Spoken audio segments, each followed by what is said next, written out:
to Indiana Sports Beat Radio, brought to you by the Hard Truth Distilling Company in Brown County, Indiana. So for the thousands in attendance and the millions watching around the world, it's time! 3 on the way. Oh! It went in! It went in! And Indiana wins the ball game! Know your role and shut your mouth, you jabroni! Float game for the win! Ayler's gone. Goodbye. Touchdown, Indy. Woo! IU. America. They got a football team now. It's pretty simple. I win. Google me. You know that I'm the cream of the crop. Now, from the Hard Truth Studios, here's Jim Coyle. Hey, sports fan, how are you doing? Welcome aboard. Another Monday, another edition of Indiana Sports Beat Radio. Jim Coyle with you as always. Thank you so much for joining us, no matter where or how you're listening on one of our great radio station affiliates like 97.7 ESPN, The Ref.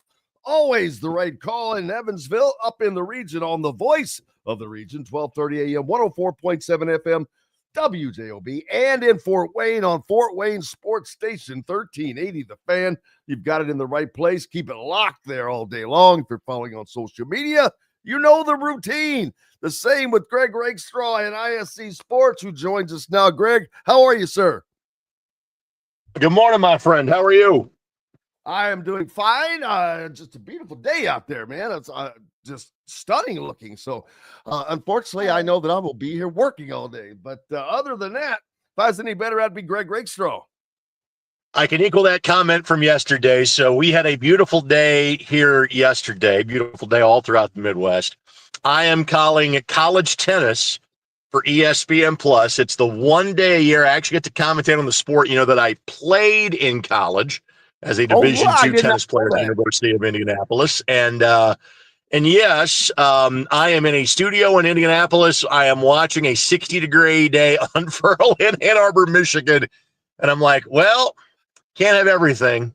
You get paid to sit on your butt and talk about a sport that you know like the back of your hand, but you're wasting a beautiful sunshiny day outside of you. But then again, I'm paid to talk about sports for a living. Life's pretty good. Not bad. Speaking of Mr. Basketball, not a shocker at all. Braylon Mullins, Mr. Basketball from Greenfield Central, of course. His path was made a little easier with some of the other guys leaving, but nonetheless, it's not like he wasn't very deserving. We all kind of thought this before, even the departures. That was a great possibility, but he led his team and did a great job and has had just a superior career. Yes, he has. And I figured that would come up. Obviously he and Trent Sisley played AAU basketball together. We're together on the Indiana Junior All-Stars this past summer before Trent made the decision to go down to Montverde. I think Braylon would have been rated ahead of him. The Jalen Harrelson conversation may be a little bit different, just because how much attention Jalen got as a freshman and sophomore. From a recruiting standpoint, I would say they ended up, pretty equal. Obviously, from McDonald's All-American standpoint, ended up, pretty equal on that front too. What I would say is this: the numbers would have been bigger for Braylon than they would have been for Jalen in terms of just points, rebounds, assists, steals, etc., just because of the remarkable talent Jalen would have had around him. Now, you get to the discussion of, all right, now you get to the discussion of, and this was the only criticism and just kind of the way that things played out. I think those of us that were close to the situation knew, this was Braylon Mullins' award, no ifs, ands, or buts about it. But he is a Mr. Basketball that never won a sectional. And for those that wonder, how often does that happen? Well, recently it's happened actually a decent amount of times. This is the fourth time since 2012 that's been the case.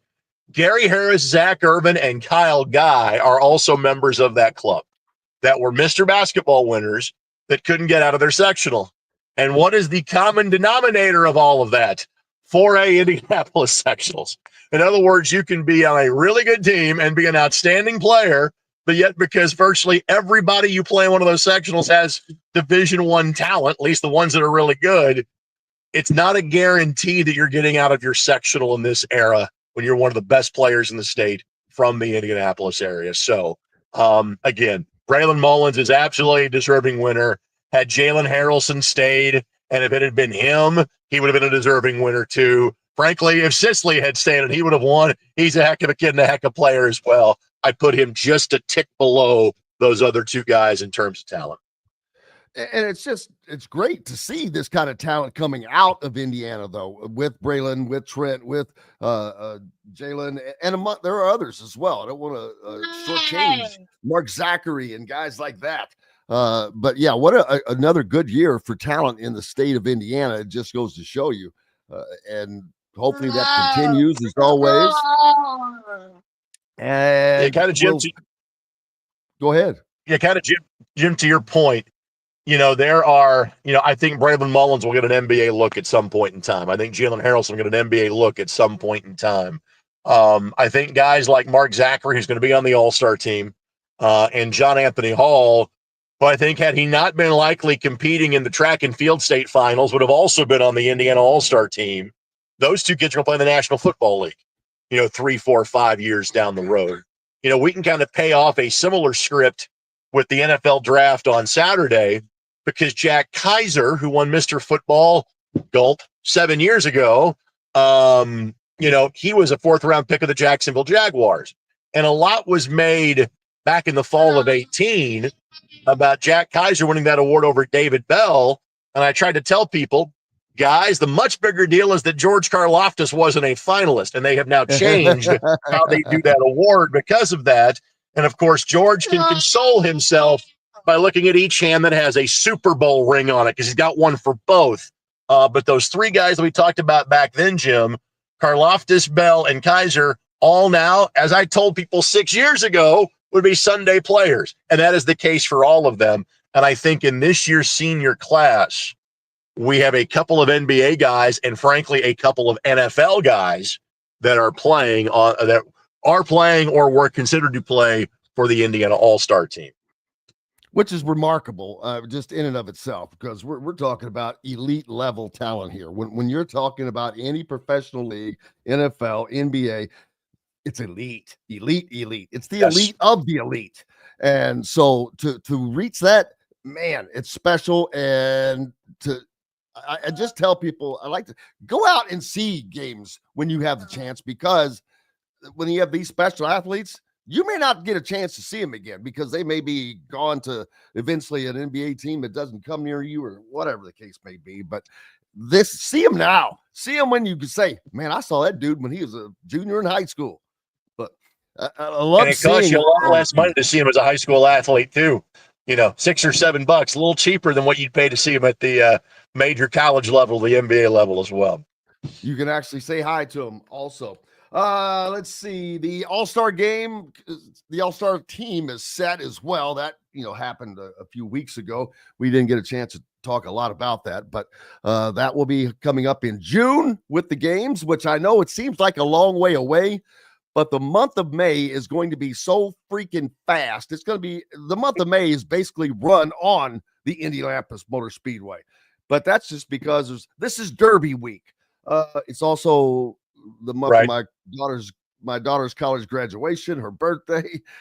We've got the Hubers event down in southern Indiana. You've got some little race called the Indianapolis 500 that goes on. All that stuff going on in May. What a busy month that is coming up. Yeah, this is event month, no doubt about that.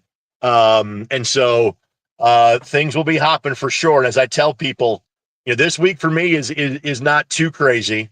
By the time I get to next Wednesday, I'm like, I'll see you after Memorial Day. I've got about 3 weeks where, I represented a conference championship yesterday. I'm lucky enough I get to do more of those. I get to do softball and baseball for the Rise League and ESPN Plus. I'm on the PA staff at the Indianapolis Motor Speedway. I've got 6 days worth of work there. And I've got 4 days of radio, Grand Prix, Quals weekend, and race day in and around the Indianapolis 500. So I'm in the same boat as you. Only difference is my month is busier on the back end. If you're from Southern Indiana or Louisville, your month is busier on the front end. That's for sure. And the funny thing is, I was trying to explain this the other day. Someone asked me about, oh man, you must be glad the season's over. And I went, I wish it wasn't. It was a hell of a lot less busy when the season was going on than it is right now, because there is everything that happens at once. Now with the basketball portal, the football portal, and all the things that we're talking about right now, on top of that, it's crazy. It has become a crazy time. Pacers doing well in the playoffs, just had the NFL draft. It's like, no, it gets crazier than you know what when the season ends. April is a sneaky good sports month. A lot of conversation is about, say, October or November, because you have playoff baseball, NFL regular season football, and the puck drops on hockey, the NBA season tips off. Well, flip that. NBA and NHL playoffs in April. Baseball's underway in April, and unless you're like a White Sox or a Rockies fan, nobody's team is eliminated yet, by the time you get to the month of April. Boy, Rick Bozich would like a word with you. He can look at the standings. It's okay. He's you have a the Final Sox Four fan. at the beginning of the month, and because you've got the NFL draft, April's a really good sports month of the year too.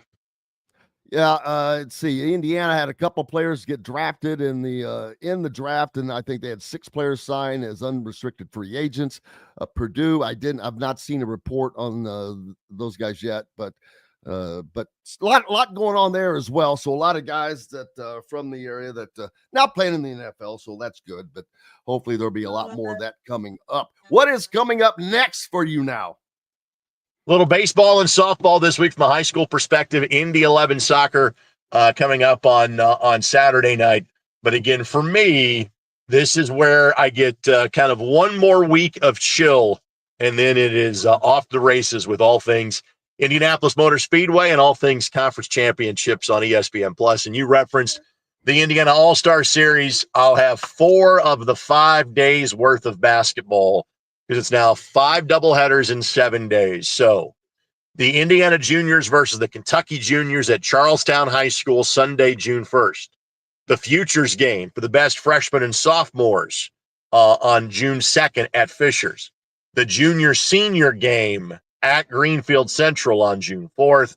The games in Kentucky, the ones that I don't get to do anymore, that is at Lexington Catholic High School, Friday, June 6th. And then we'll cap it off at Gamebridge Fieldhouse, girls and boys doubleheader, and I get to have that fun starting at 5 o'clock on Saturday, June 7th. That sounds like a typical Greg Rakestraw schedule. I guess I got 3 pairing shows this week, too, for the IHSAA, so I guess I've got that to look forward to as well. What's a few shows here or there? Exactly. Greg Rakestraw from the ISC Sports Network. Make sure you're giving him a follow and keeping up with all that they have going on. It is a plenty full. Appreciate you, my friend. Thanks, buddy. You betcha. More coming up on our Truth Distilling Company Studios. The ISC Sports Network is your home for sports content across the Hoosier State. Find us live on TV and streaming or archived on our website and our app. The ISC is your one-stop shop for the content you want to see, including high school sports, college sports, and other great events throughout the year. Subscribe to our streaming service and get access to it all. ISC. Local lives here. Andy Moore Honda is Bloomington's #1 Honda dealer for a reason. Buy a new Honda and get a 3-month break from car payments. That's right, no payments for 90 days. That includes the all-new, all-electric Honda Prologue, and you get it for just 0.9% financing. Or the 2024 Honda Ridgeline Black Edition or the Honda Accord LX, both for just 1.9% financing.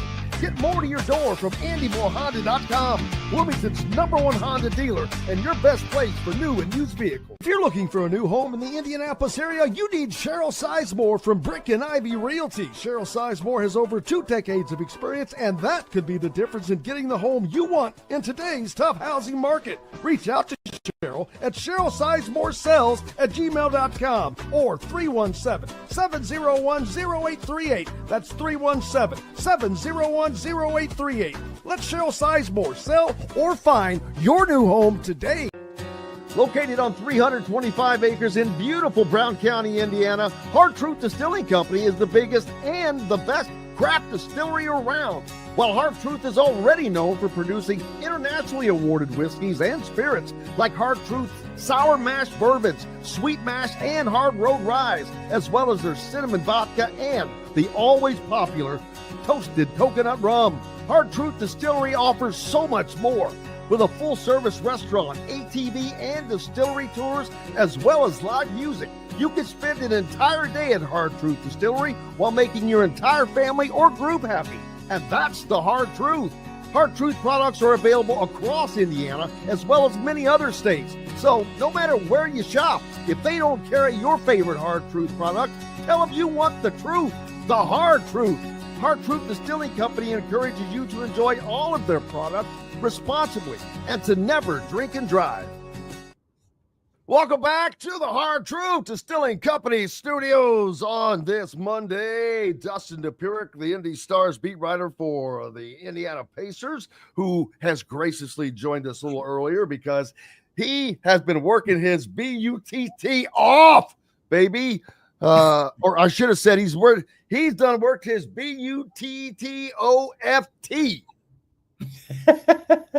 Okay. That's one of my, surely you've seen the oh man. No, I have no idea what you're talking about. Oh my God. Oh, brother, where art thou? Okay. Oh, brother, where art thou? There's That's a movie I should watch. In the front end. Oh my God. Are you kidding me? It's great. But there's a scene there. I'm going to RUNNOFT. Some little kid. He's yeah, you'll have to watch it, but fair. It's a funny one. But Dustin, he's been working all night, and I get it. Appreciate you, my friend. No problem. No, thanks for. He's going on zero sleep. Yeah, I'm a little bit on fumes right now, so thanks for moving things along or moving me up here. Oh no, thank you. But it's the same that happens with Kristen Airy a lot. He's like, I'm on a plane, or we just got back in. I'm like, all right, don't worry. Always, man, and we appreciate you.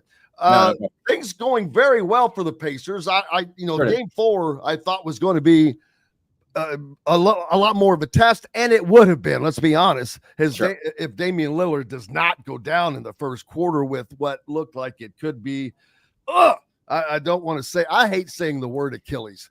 Because, it sucks, that's the death nail to an athlete. It's just like, boom, it's over for a year. Sure. No, I mean, I don't think anyone really has a lot of illusions. I mean, everybody was pretty, I wasn't in for any of it. Obviously, I was just, doing the Pacers press conferences and whatnot. But I know our Jim Ozarski with the Journal Sentinel, obviously our Gannett brethren up in Milwaukee, said that basically Doc Rivers came in and said, it doesn't look good. Basically, it's not promising. I saw Dame leave, just walking through the hall, not walking, crutching through the hallway, if you will. 2 crutches and a walking boot on the left foot.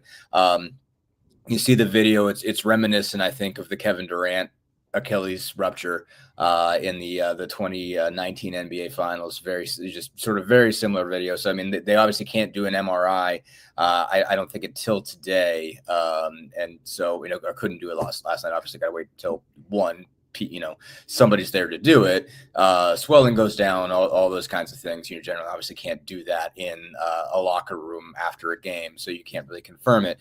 But all of the signs seem to be pointing in that direction, and nobody seems to have a whole lot of reason for optimism to think that it's anything but that. So certainly, again, we'll see when actual doctors with actual MRIs get to look at it, but none of the signs point in any good directions. And so obviously that's the sort of injury that just takes it out of a team. I think, and it was just, he went down and he kind of like grimaces a little and he just knows, he doesn't get up and he's just like, someone sitting in.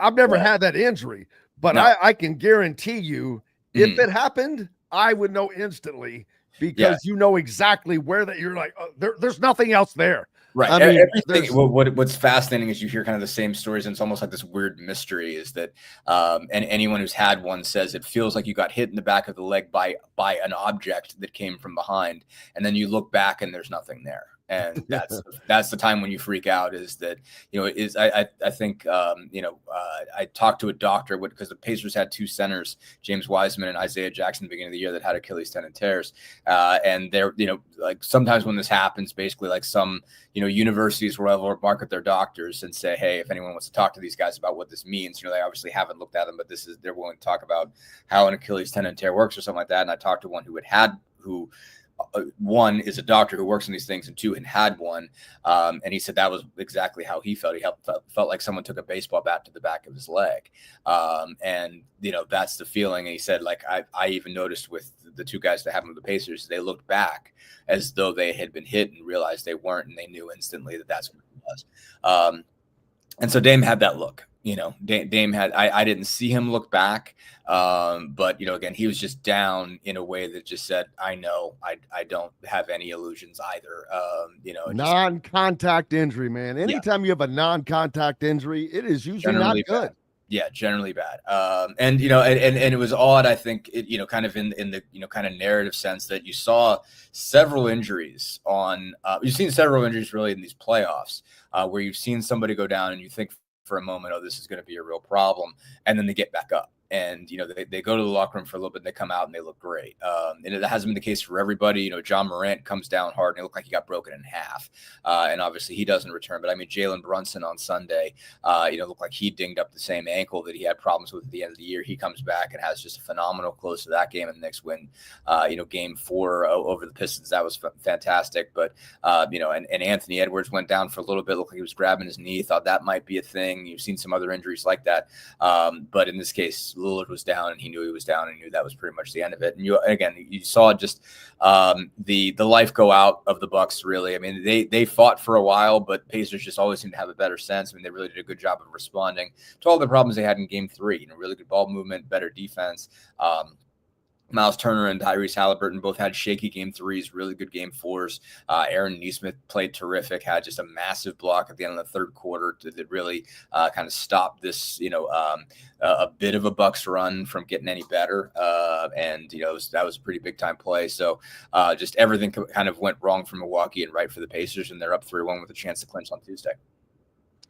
Well, and a lot going on, so because of who they might play in the future. But now being up 3-1, common sense or not common sense, human nature would say, okay, we can relax a little bit. That's where you get in trouble, except for the fact that they don't have Damian Lillard, and it would take a Herculean effort for Milwaukee to upset. Which is nice because Hercules plays for them. So, if they were going to need one, perfect. Yeah, it's right there. He teed me up for that one. But yes, the Greek god of whatever Giannis is the Greek god. Does he play shirtless, and does he have the flowing hair with the wind blowing through it when he's playing? I mean, he doesn't have long hair, but I mean, he should. I mean, I can't he's got as many muscles as Hercules. So, I mean, if he played with the shirt off, he probably wouldn't look a whole lot different. The Pacers took advantage of the unfortunate mishap with Damian Lillard. They go on, they post a solid win, and that has to take a lot of the wind out of the sails, the injury, the loss at home, all of that. Are they back in Indianapolis now for They are. Yeah, so they can close it out in NBA. Mm-hmm. Yeah. Out home. Right. The Pacers have everything going for them, obviously. Again, just the fact that, game 5 is a tough closeout if you're on the road. I mean, the Pacers were up 3-1 in this same series last year, and then they had to go to Milwaukee because the Bucks had home court, and they went to Milwaukee, and Milwaukee, the Bucks were just basically unbeatable there in game 5. The Pacers were able to clinch it when they came back home for game 6. In this case, they're going home for game 5. So no, it's tough. I mean, again, but the biggest difference, the one thing that gives you hope if you're Milwaukee is you have one of the best 3 players in the world. And there are some ways in which he is the best player in the world. There are things that he has that, you obviously, he's going to finish third to Joker and Shai Gilgeous-Alexander in the MVP voting. But there are things he can do that neither one of them can do. He is the most dominant physical force in the NBA. As much as, Shai is just a terrific player, just capable of just giving you 30 every single night and just always just doing the right thing as a basketball player. And Joker is just a magician. But Giannis is a physical force that you can't stop. He just comes through you like a freight train. And it just, it's just a remarkable genetic collection of whatever it is he is.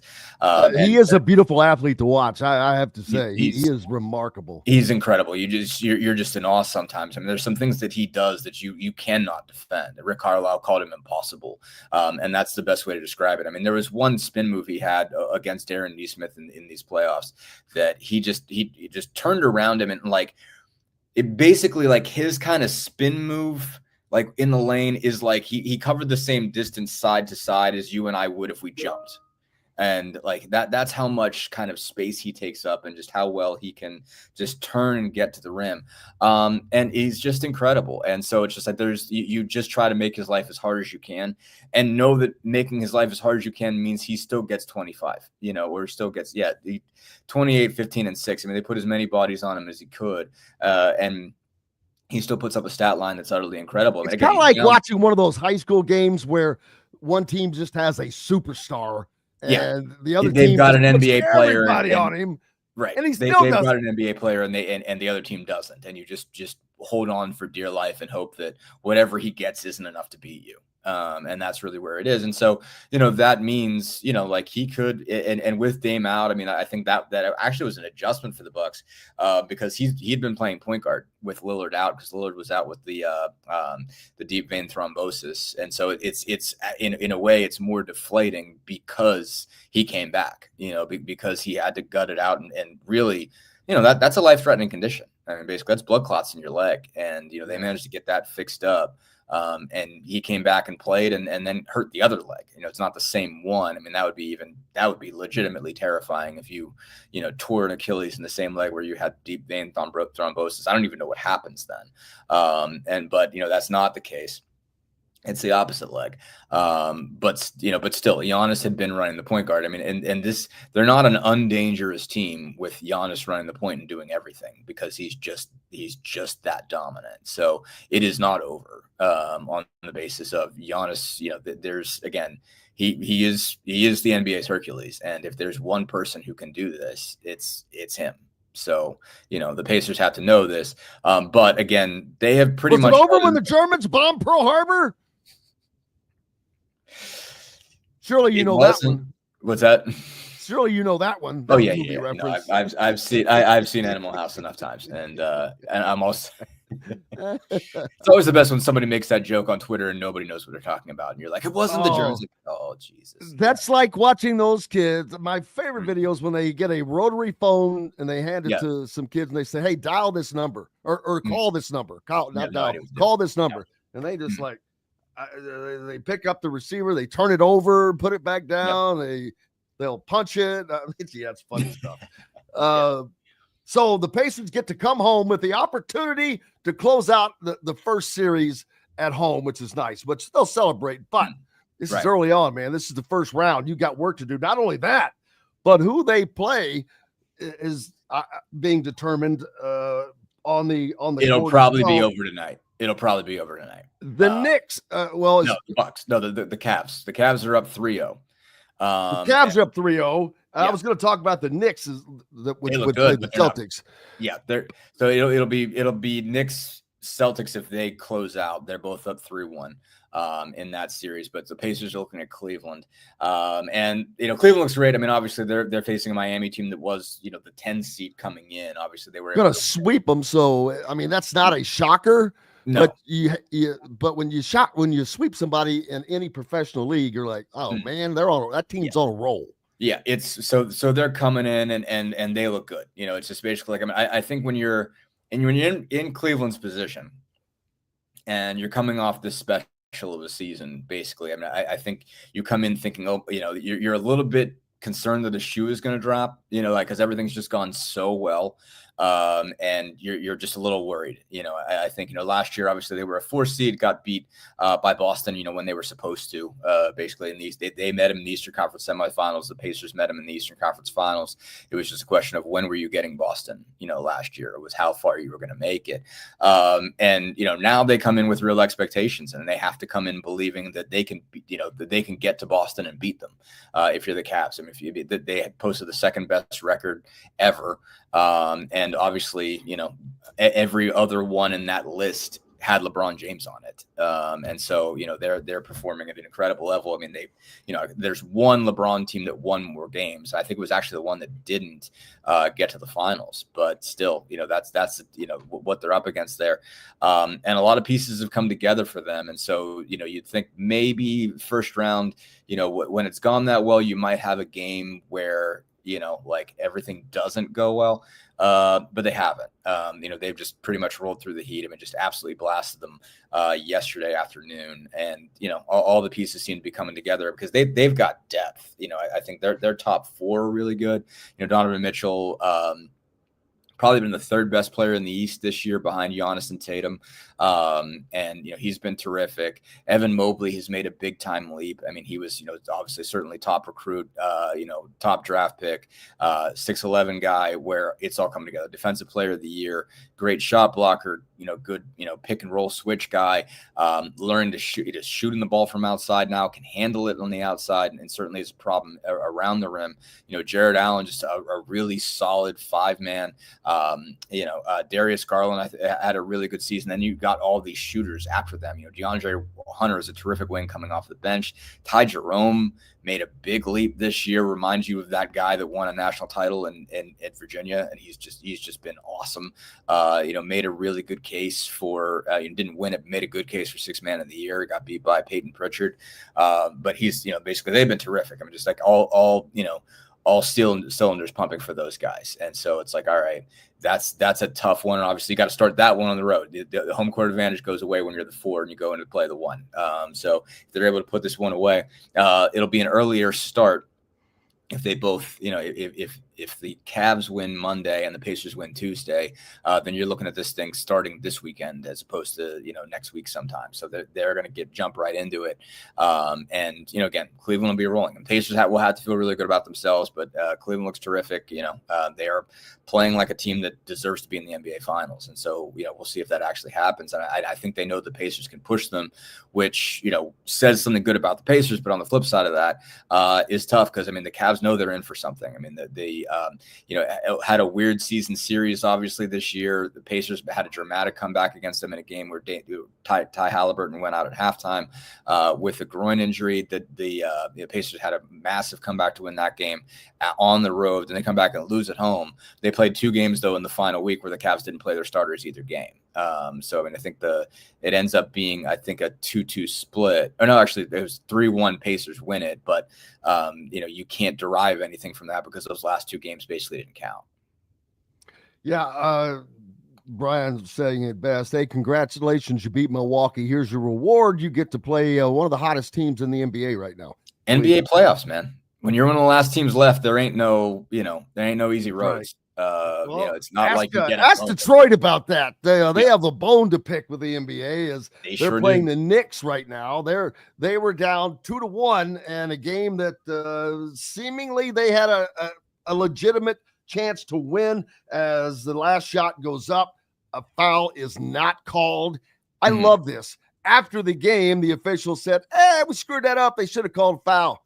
Yeah, that could have won the game for Detroit and tied that series at 2 apiece. Now they're down 3-1. Changes everything. Sure. Well, what's the point of coming out and saying it now?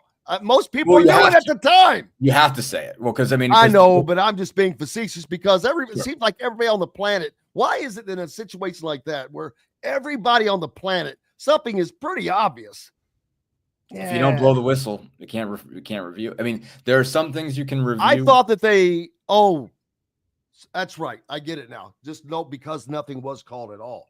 Right. But how do you, even in that sense, how do you swallow the whistle? I know that in all sports, no one wants to see a foul or a penalty or determine the outcome of a game.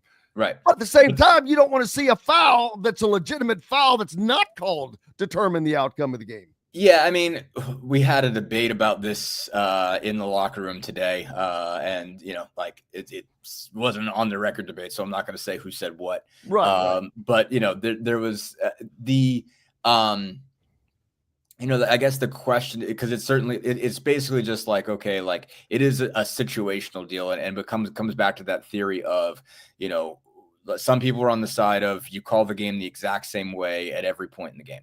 And some people are of the idea that, all right, but it's different in the last couple of minutes. You don't want to determine the outcome. You want the players to determine the outcome. And obviously, like the case to not call it is Tim Hardaway's looking for a foul there.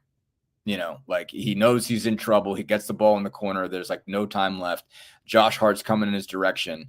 Like he's trying to get contact from Josh Hart more than he was trying to make that shot. He's trying to get a foul, the way Hart. And so that's the best case to not call it, but there's enough contact, and there are times early in the game where you've given somebody a foul for that.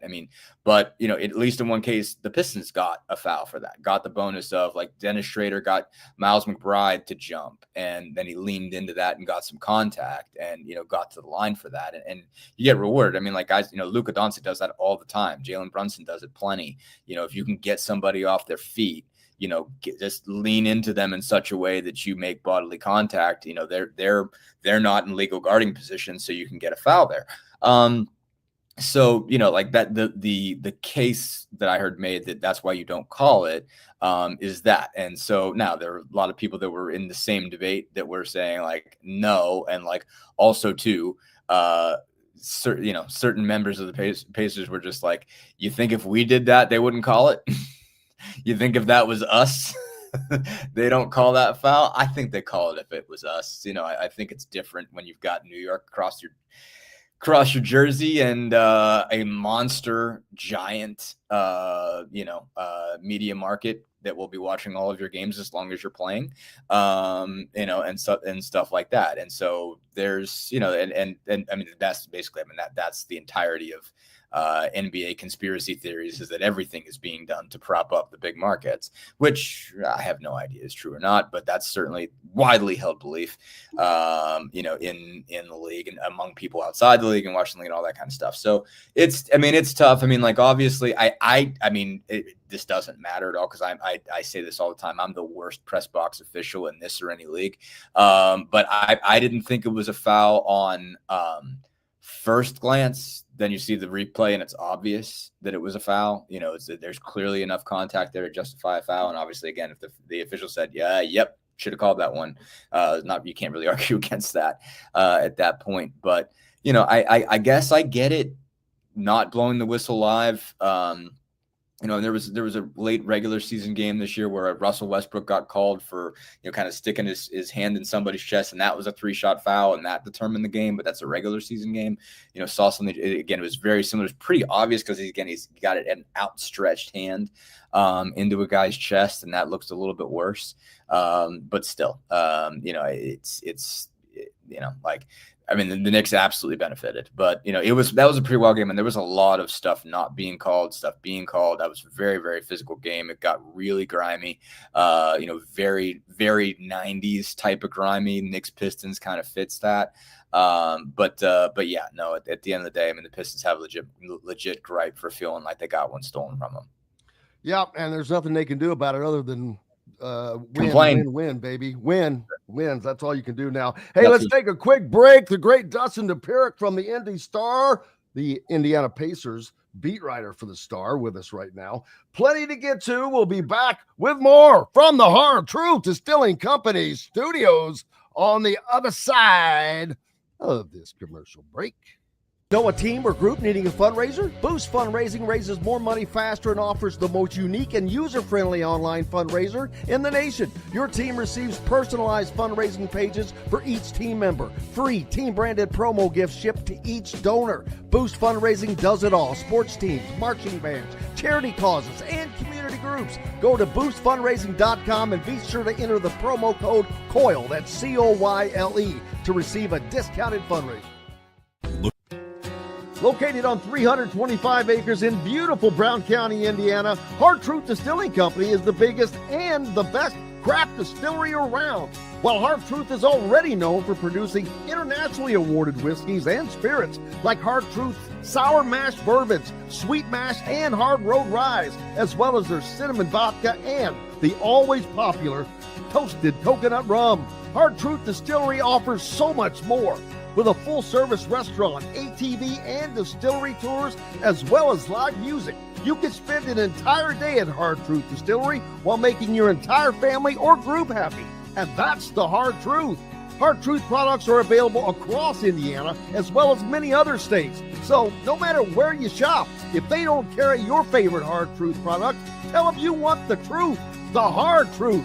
Hard Truth Distilling Company encourages you to enjoy all of their products responsibly and to never drink and drive. Welcome back to the Hard Truth Distilling Company studios on this Monday, and it has been a long one for our good friend Dustin Dopirak from the Indy Star. Make sure you're giving him a follow as these playoffs are where. Well, the good thing is the Pacers go up 3-1 now, win this one a little early, give you a little rest. A little bit. I'll be in Cleveland by the weekend. So, I said a little bit, man. No. I said a little bit. No, we'll have plenty to do. Plenty to do before that. Yeah. And so Cleveland's not a bad place to be this time of year, as long as it warms up. You don't want any lake effect wind coming off of there, but there's going to be lake effect wind. Yeah. I was trying to be positive, man. Yeah, I mean, like it's positive. I don't hate Cleveland. I don't hate Cleveland at all. I mean, I'm supposed to hate Cleveland. I'm contractually obligated as a Pittsburgh native to hate Cleveland. But I don't. And it's not a bad road trip. I think Cleveland's one of those the thing I root for as far as road trips are concerned is hotels within walking distance that are affordable.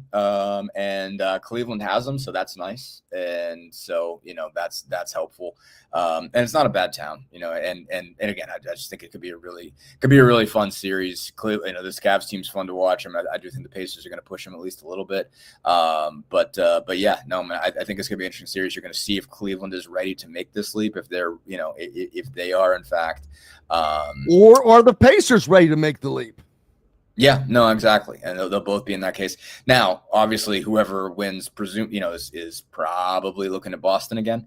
And Boston certainly not. They don't look as invincible as they did last year. And they've got some injury concerns. Drew Holiday's missed some time with a hamstring injury. Jaylen Brown has missed some time with a knee. He played in Game 4 against the Magic. He played really well.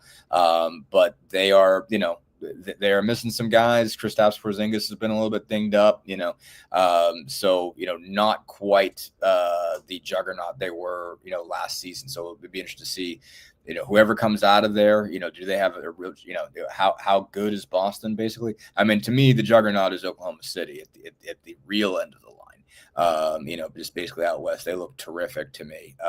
And it had a kind of look like they were going to stub their toe against Memphis for a little bit and then just turned it up another notch. I mean, you talked about, the Bucks kind of losing some steam with Damian Lillard. I mean, when John Morant went down, and that looked like it hurt a lot, Memphis really just fell apart. I mean, had a huge lead on the Thunder in Game 3 and saw that just collapse and fall apart. But yeah, no, I mean, just, it is, you are just sort of seeing where everybody falls in the East. I mean, you can't, I don't think you can entirely rule out either the Magic or the Pistons from making a comeback, but looking at more likely scenario is the top four are the ones that make it, that it's Cavs, Pacers, and it's Knicks, Pistons, and Knicks, Celtics. And you get a good barometer on all four of them to get a good sense of where everybody is and where they stand. I mean, you could have a Pacers Knicks rematch. It's not out of the question. I don't think that's the way it's going to go down. But you could, it's possible that's who could end up, and then everything's up for grabs. But you got, you got four really good basketball teams in that case. The East looks great. The West has been just wild, and the West looks terrific. So I mean, it just again, it's a lot really fun this time of year, and just how much these teams step up their games, and just seeing wild, terrific stuff on both sides of the bracket. Can you imagine if you had to cover the NBA and the Pacers, and they had an open portal? where players could just come and go throughout the NBA? It's called free agency, but yeah, it's not the same. No. Every stinking year, with the entire team. No, nobody enter free agency. Nobody can. I mean, there have been years when free agency was particularly nuts that it might have felt like that. Basically, I don't know how long ago it was, but I mean, they actually had to change the cap because of this. That they will never raise the cap more than 10% because there was one year where there was such a big raise in the cap that nobody wanted to sign contracts past this date because they knew it was coming. And so everybody kind of, held off and said, okay, I want to see what I can get on the open market that year. And it was too nuts. And so, since then, since they've only been raising it 10% a year, you're seeing, you've seen more teams, more players be willing to sign, these 4 or 5 year extensions so that they're not in that position. Excuse me, I'm gonna go turn this alarm off. No worries. Hey, and looking forward to the continued run of the Pacers, and hopefully that will continue. Speaking of the transfer portal, Indiana basketball, they have been adding players, both football and basketball. But the basketball team obviously was started out at ground zero. They continue, man, oh man, we've got a pretty good understanding of what kind of offense to expect in Bloomington next season under Darren DeVries, as he has brought in a ton of guards and wings, guys that are 1, 2, 3. Some of them could play the 1, 2, and the 3, or others can play the 2, 3, and the 4.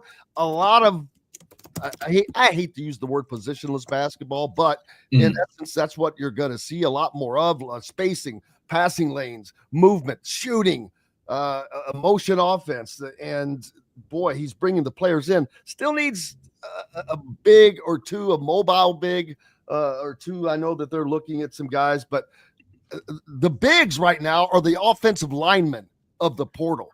That's who's the most valuable guys. And look at the NFL draft. You talk about Shadur Sanders and all those guys falling. Let me tell you who didn't fall: the good offensive linemen or defensive linemen, or those guys that don't get a lot of pub. Well, they may not get the pub, but they get the pay. And but it's the same with the bigs right now. They're kind of they're the ones that are at a premium, and probably kind of why it's taken Indiana a little longer to nail that guy or two who's going to be that.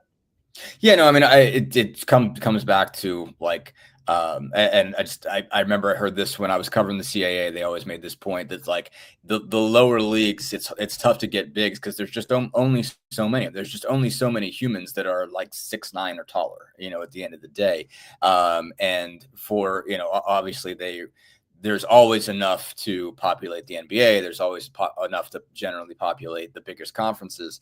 But there are only so many of those people, of those humans that are not only that big, but coordinated enough to do that. So there's only be so much in any given class of high school kids or college kids or whatever it is. And so they're going to be at a premium. It's just not that normal for people to be that tall. It is so like, and when you add something like the portal to this, of course, they're going to come at a premium, and you want, you need depth, you need multiple guys that are like that. And it's hard to get multiple guys that are like that. And so they know what their value is. This, it's the capitalism of the portal. And they know that it's like, hey, you guys all want me. I've got to take my time. I've got to see what's available. I got to make sure that I make the most of, this opportunity. Because I mean, for some of these guys, this is it, that there's not going to be an opportunity beyond,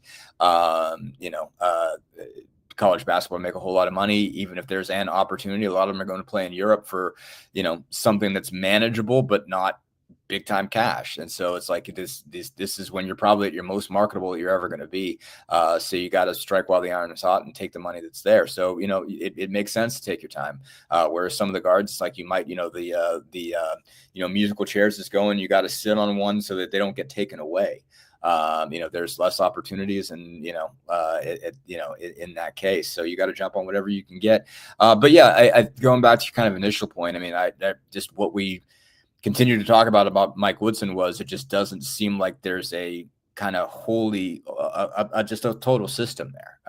And for whatever kind of micro complaints you could make, I think the macro complaint was just this is not a scenario where the recruiting kind of feeds into the system, that the style of play is there, and that kind of sets the tone for these are the guys you go get. These are the jobs that you have to give these guys, and this is how you refill them. And DeVries seems to have more of a sense of that, of this is what my jobs are. And again, that's the wing oriented, perimeter oriented, 4 out, 1 in, 5 out, like center moving about and operating on the perimeter, and posting up, kind of it fits and starts is the way the game is going, is to be more spaced out. And that's been invested in all the way up the line. There's a reason why they're teaching 7-foot guys to shoot threes now. It is what it is. And, you have to be able to play that way, and you have to be able to defend that way. If you're going to have, all four, your power forward is going to stay on the perimeter and is going to shoot threes, well, then you need your power forward to be able to go guard somebody on the perimeter and be able to kind of get out there and slide side to side and keep somebody from driving on him and making sure he's getting good contests on threes. So, those are the players you need. That's what's the premium. That's what the NBA stockpiles now, is that you're making sure you have a lot of wings that can play between 2 and 4. So that's what you're seeing from Darren DeVries. At the very least, there is consistency in terms of what he wants to do. I mean, I have no idea if these guys are good enough to execute at the level that you need to execute it to be a contender in the Big Ten. No clue at all, but at least there is a system. At least there is a plan. And that, I think, was the most important thing that whoever was going to get this job had to prove, was that there was a plan. A blueprint and a plan to get there. Exactly. JV Mack, as I'll call him. First time I've ever seen him comment on the hotline. Says if Reed Bailey gets hurt, Indiana is going to be 6'8" at center right now. And that's what we're talking about. They're going to add somebody, but adding that Danny Wolf is like adding a unicorn, man. Sure. If you can land a Danny Wolf, you've landed a unicorn, because that's if you're a 6'10", 11, 7 foot or 6'12", however you want to look at it, you're an NBA first round draft pick. Bam, sure. Automatically. If you can do stuff. I mean, not just by being 7 foot. You got to be able to 7 foot and be able to do stuff. Oh, no. Yeah, I meant like Danny Wolf is a 7 footer who can do stuff. Yeah. Chet Holmgren, I remember watching him play in Portland in the NCAA tournament against Indiana a few years ago.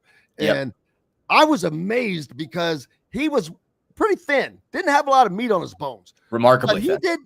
But he did not have the trouble in the paint that I thought that he would, with like getting pushed around. I'm like, damn, he must be stronger than he looks, because he did not get pushed around, and he was quite able then to go step out on the perimeter and play. And so, man, those types of players, they're pricey. They're pricey, baby. But there's a reason they're pricey. You get what you pay for. Yeah, no, I mean, those guys at that level, and obviously those are the freaks that we have seen changing the game. Obviously, Victor Wembanyama, that's what he is. He's 7'4", can handle on the perimeter, make threes and block shots and all that. And Chet was kind of that before Wemby, but he's not at Wemby's level, but he's terrific. And obviously he's a big piece for a team that's won 68 games this year in the Thunder and looks like they can put it away. It was fascinating because Gonzaga didn't play the Pacers in Portland, or not the Pacers, didn't play IU in Portland, but they were there. And I remember both he and Jalen Duren were there, Jalen Duren being the starting center for the Pistons now. And it was remarkable seeing the two of them because they were just dramatically different bodies. Chet is just very tall and very skinny, and Jalen is like 7 foot and every muscle that you could have. And he has muscles in places that I didn't know you could build muscle. And they're both in the NBA and they're both starting, and you can get at it different ways, and Duren doesn't shoot a whole lot of threes, just gets in there, blocks out, pushes people around. Is a good fit with Cade Cunningham and all the shooters the Pistons have and all those pieces. But Chet comes in there and they're able to go two big dudes. They're starting, him and Isaiah Hartenstein together. So where you have this sort of 7 footer that's running out chasing rebounds in Hartenstein, and Holmgren, who can kind of play inside outside, and they can both protect the rim basically. And so it makes them very, very hard to score on. And the Thunder have a billion wings that can guard the heck out of you, and they have the MVP. And so it's just, it's remarkable stuff. And obviously if you can find a guy like that in college, you're probably not going to have him very long, for one thing. Obviously Chet was one and done before, it was an obvious one and done from the beginning. And Duran wasn't there very long either. And if you're that skilled and you're that big, you're going to move on pretty quickly.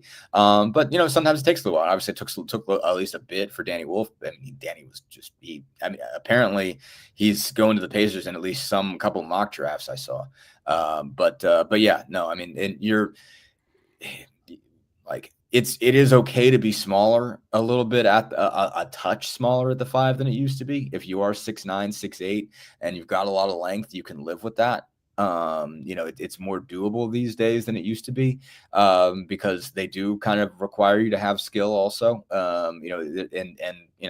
Some of these guys are just big, like Kofi Coburn didn't get an NBA shot in 2005 or whatever. He'd have been a top 5 pick, no doubt about it. Basically in the way that he was played there, because he was just absolutely a 7 foot, 300-pound rock of muscle, just like Dustin Dopirak, baby. That reminds me of Dustin. Exactly. I know I look 7 foot here. It's very obvious, Hey, brother, I appreciate you. Go get you some rest. Yeah, well, killing it.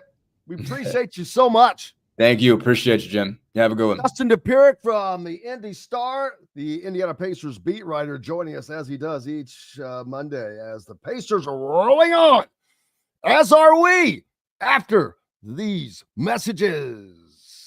If you're looking for a new home in the Indianapolis area, you need Cheryl Sizemore from Brick and Ivy Realty. Cheryl Sizemore has over 2 decades of experience, and that could be the difference in getting the home you want in today's tough housing market. Reach out to Cheryl at CherylSizemore@gmail.com or 317-701-0838. That's 317-701-0838. Let Cheryl Sizemore sell or find your new home today.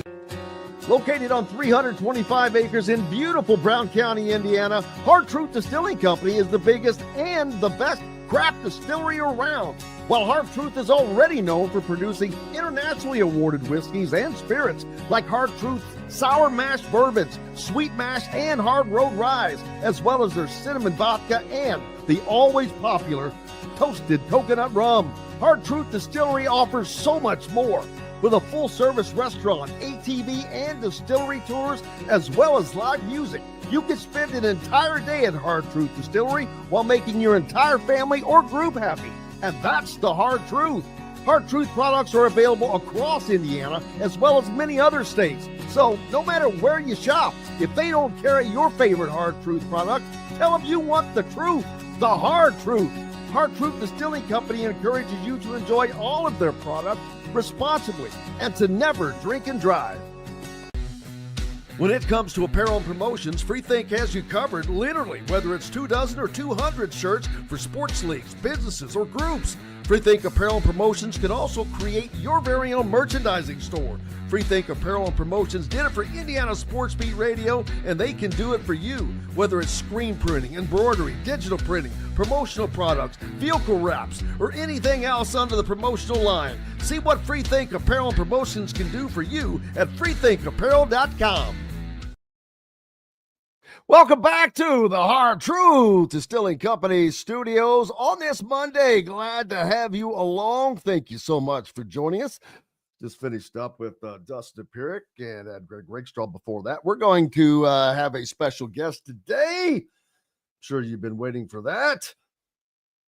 The transfer from Drexel, Mr. Jason Drake, who will be bringing his basketball skills to Indiana, will join us in the next segment. So looking forward to that.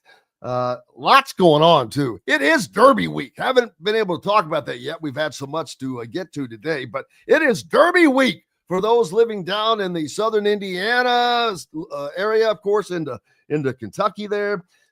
Especially those if you're listening on 97.7 ESPN, the Rap, a lot of that bleeds over into the Henderson, Kentucky, and down into that area. So a lot of Derby festivities going around, man. Derby parties are just a blast. And there are so many local people that have big Derby parties down there. And I haven't decided if I'm going to, we'll be down at the Derby actually on Thursday and Friday with the show. I shouldn't say at the Derby, at Churchill Downs. for the Kentucky Derby. But Thursday is now known as Thurby. The deal is Friday is the Kentucky Oaks at Churchill Downs. Huge day. It is second only to the Derby day. But that wouldn't happen if they weren't together, obviously. But the Oaks is the big race for the fillies.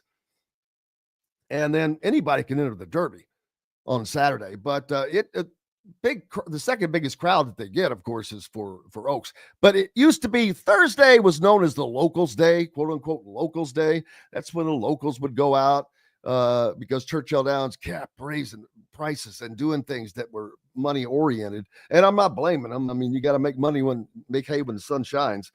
But and then it became known as Thurby, and it's become an entity unto itself. So you've got and there's racing, all week, Wednesday, Thursday, Friday, Saturday, huge days out at Churchill Downs.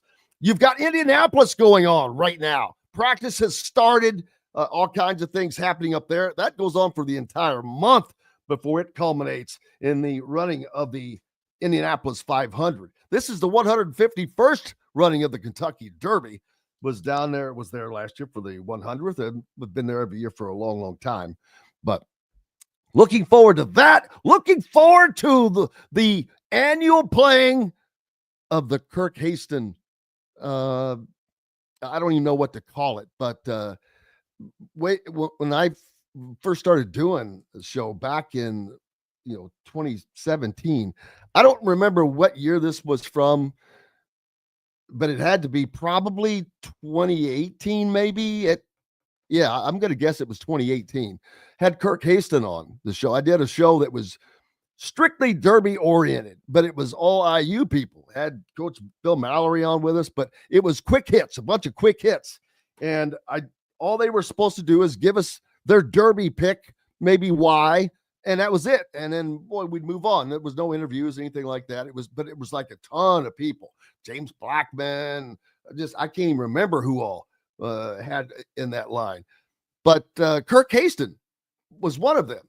And Kirk is a unique dude. He's very smart. Obviously, he's a teacher down in Tennessee. He's a Tennessee representative, but also has a personality that most people don't know. And if you have not heard this that you'll hear on Friday, you'll get an understanding of his great personality as he gave us his pick for that year's Derby. And he actually gave us a call of the race on it, which it was just phenomenal because none of it was planned. None of it I knew was coming, and it was incredible, funny, great live radio is what that was. But looking forward to that. So we'll be down there live, but we'll have a lot of our same guests. And then hopefully we can throw in some specialties that we don't even know, because once you get there, the backside moving around, we'll see how that works out. Arkansas. You remember the Ema Liava saga? And that was with Nico, the dude that left Tennessee to go to UCLA. Well, his brother, Madden, also left Arkansas to go to UCLA. Now, that's where he originally committed. But either way, Arkansas is now seeking the return of around $200,000 in NIL money because he left without playing. And I get it.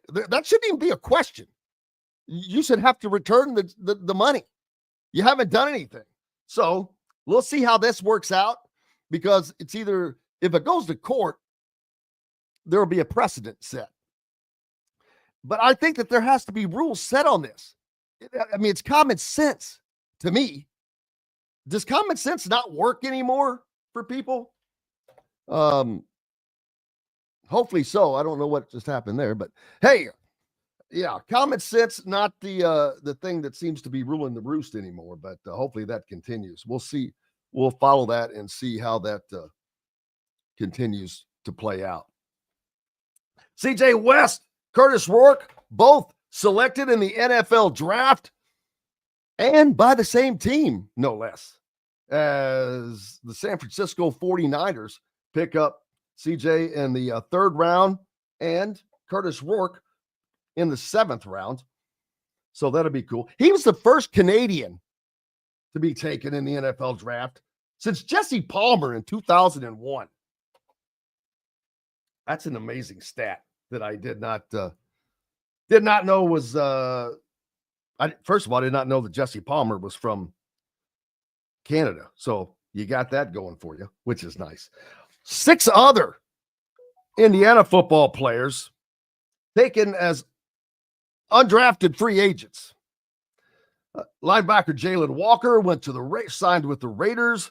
I think these are pretty good contracts, though. I think they're like $800,000 3-year deals. James Carpenter went to the Jags. The Jaguars, they're loading up. They're loading up. Miles Price, wide receiver, to the Vikings. Wide receiver Keyshawn Williams to the Steelers. Zach Horton to the Lions, where I believe that Antoine Randall L. still is the receivers coach, I believe. And offensive lineman Trey Wettig, he went to the Raiders or the Ravens. I can't remember what I wrote down. How about this? The son of the Atlanta Falcons defensive coordinator pulled, well, it's a great prank, but a lot of consternation now about it, and I get that, because boy, had that been my son. His son saw the phone number for Shedeur Sanders on his open laptop when he went to visit his dad one day, and he copied the number down. Well, he then pulled up what on paper is a pretty damn good prank. I've got to be honest with you. But at the end of the day, boy, if that was my son, I don't even know where to start. He calls Shedeur, I think it was in the 2nd round, during the 2nd round, pretending to be the GM for the New Orleans Saints. And in essence said, hey, we're going to take you with our next pick. And there was a lot of confusion, as you can imagine, because it was not accurate. But yeah, then that video surfaced. And so that's just, wow, what a horrible look for the coach and all of that. But yeah, that's the NFL draft is come and gone. So Shedeur Sanders slid way, way, way down, and everybody made such a big deal out of it. But nobody was talking about that Dylan Gabriel, he didn't get taken until the 3rd round. Hell, his team did a lot better. If you look at Shedeur Sanders, I don't know. I started reading a lot, trying to understand, and there was a lot of questions that these guys had placed that on his play. They were like 16-15 overall. He didn't win anything. He didn't lead his team anywhere, and he had the Heisman Trophy winner as well. So we'll just see how that works out. But looking forward to talking to Jason Drake, and a lot of additions to Indiana football and basketball as they continue to pile up for the rosters. Go to thehoosier.com and make sure you keep up with everything that's happening, because you're going to need a scorecard. Literally need a scorecard as it continues to add names, slowing down greatly. Indiana still have some spots they have to fill on the basketball side. And I noticed that last year, Indiana, after the spring game, CJ West, D'Angelo Pons, a couple of names, they came to Indiana after the spring game last year. So it's not what a lot of times what people think. On the basketball side, yeah, they think it's time to land a couple of bigs. There's still plenty of time. I don't know who all is in there as far as that goes. Go to thehoosier.com, and they've got a list of people that are being looked at, and to give you an idea. But like I said, those guys, the bigs, man, they are the They're the unicorns. They're the ones that people are after now, that they need, that they have to pay for, in essence. Not going to be cheap, not by a long shot. And Indiana will not have a problem taking care of that, without question. But it's who they land, who they get, and how they manage. How do they work in with the other guys? Because that's got to be the critical part here. Finding a big that will work in the style of play that Darren DeVries is going to be using.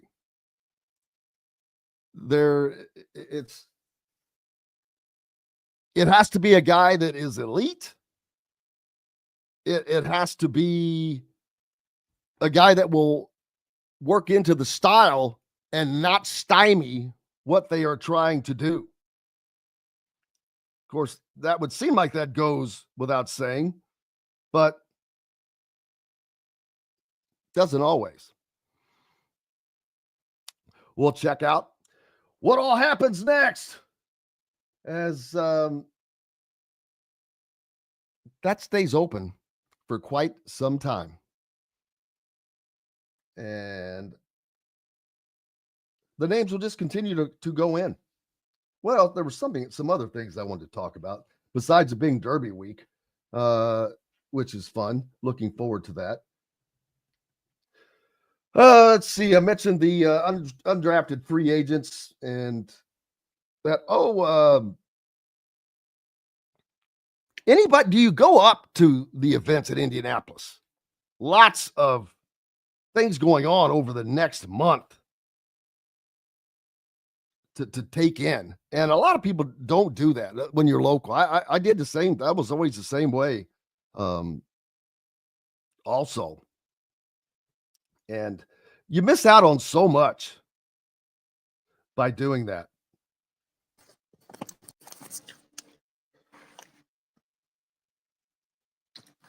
Gotta take that out. But there we go. Had that issue going on. Resolved. Hey, we've got plenty more coming up.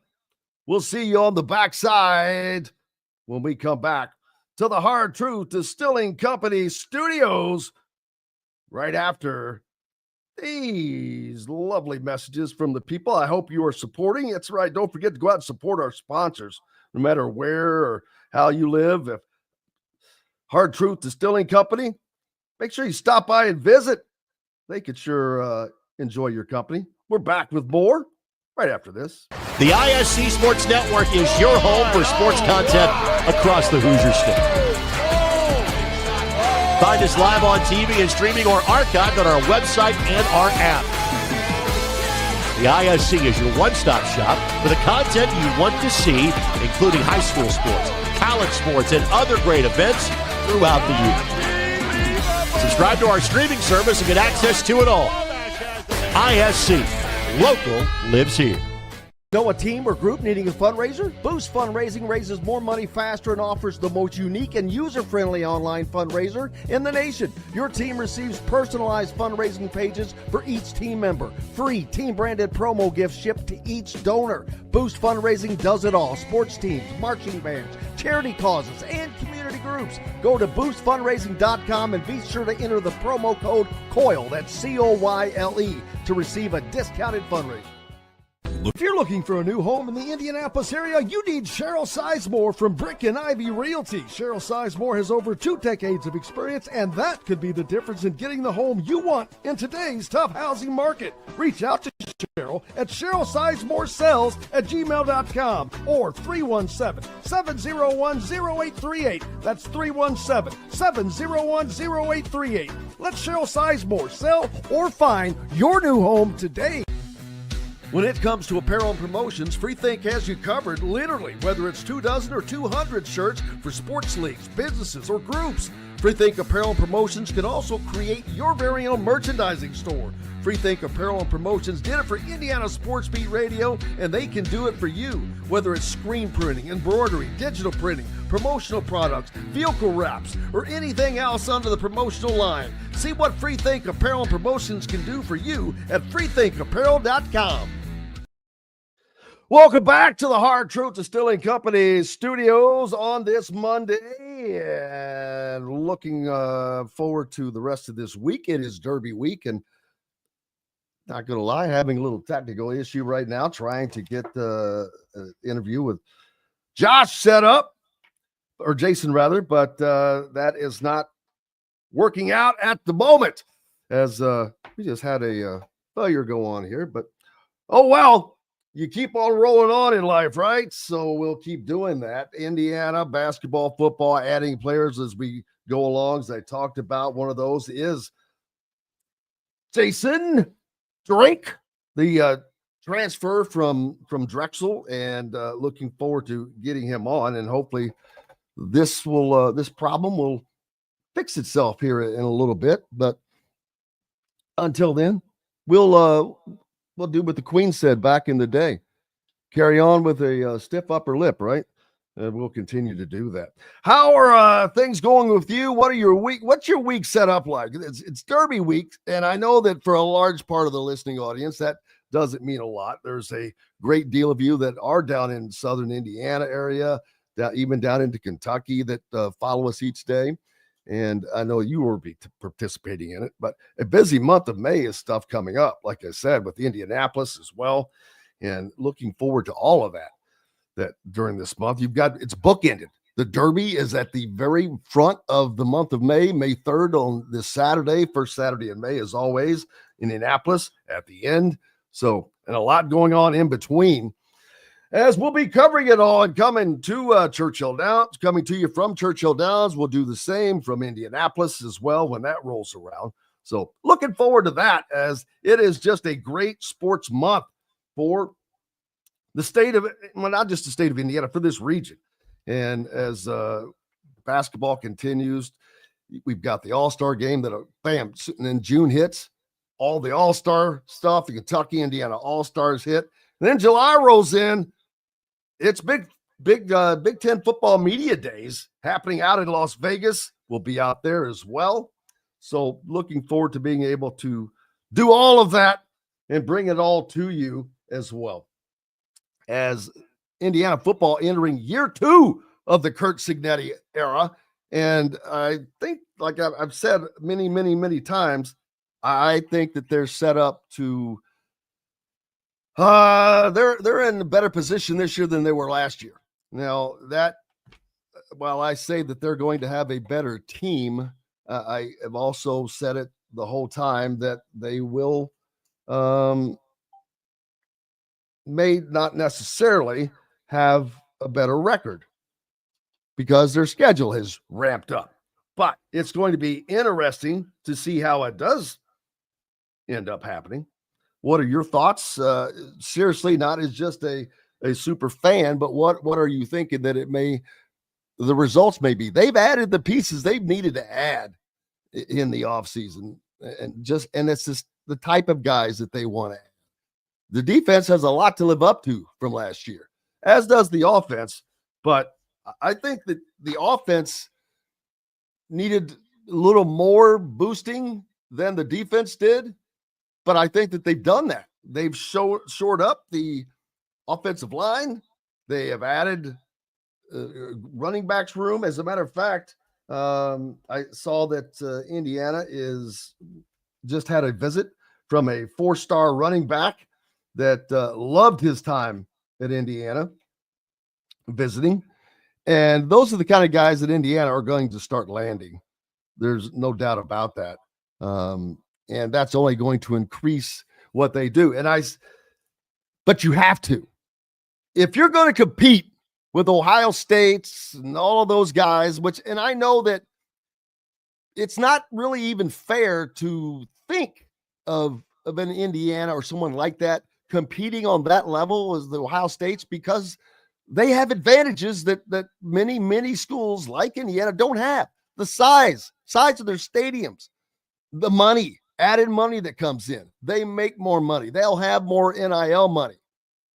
Their coach has famously said, we've got was it a $20 million or a $30 million payroll? I don't even remember anymore. Well, now obviously that goes way up once the House settlement comes into play. But the bigger point, do you know how many players they had taken in the NFL draft? 14. Indiana had 2. And those 14 players were not down to this. Well, that was at the time I saw it. I don't know if that went up anymore because there were still more rounds to go. But 14 NFL draft picks, not unrestricted free agents or undrafted free agents. I don't know how many more of those they had. A ton, I'm sure. If Indiana had 6, I bet Ohio State had a dozen. But 14 guys drafted. Indiana was playing against Ohio State, against 14 guys that were going to be drafted into the NFL. That's the level you're at. That's what you're competing against. And that is, while Kurt Cignetti has his style, his program and the way he runs it, I guarantee you he is going to continue to try to increase the talent level that runs that. It just probably gets a little more trickier because elite guys are not probably quite as pliable. I don't know if it's not really fair to say per se, but we'll see how it goes. But they are adding. I'm waiting for Indiana to land that first 5-star guy. They've never landed a 5-star ever in football, and just to break that seal, because when you do that, that tends to lead to a lot of other good things. So as Indiana moves forward and over time increases the talent level, it's not like something they have years to do. They have to kind of start doing this quickly, which success breeds success. Winning breeds winning. The winning will bring in better players. Players want to be a part when you're winning, and more importantly, putting guys in the NFL. Guys want to come there. That's why so many guys want to go to Ohio State or Alabama or Michigan, whatever. They put guys in the league, and that makes a difference. That's where the real money is. It's not in the NIL. Now, the NIL is there for the vast majority of football players because the vast majority are not going to play in the NFL. So NIL remains very important, but it is still not the be-all, end-all at the elite level. You still have to have elite talent. Notre Dame, also a team that generally puts a lot of guys into the NFL. So we'll see how that rolls on. But I expect that Indiana used to put guys in. There are plenty of guys, and that will happen. You had Kurt Cignetti's first season in which he built this program off of a lot of transfers from the mid-major level. But how many of the guys' names that I just talked about? Curtis Rourke, mid-major. CJ West, mid-major.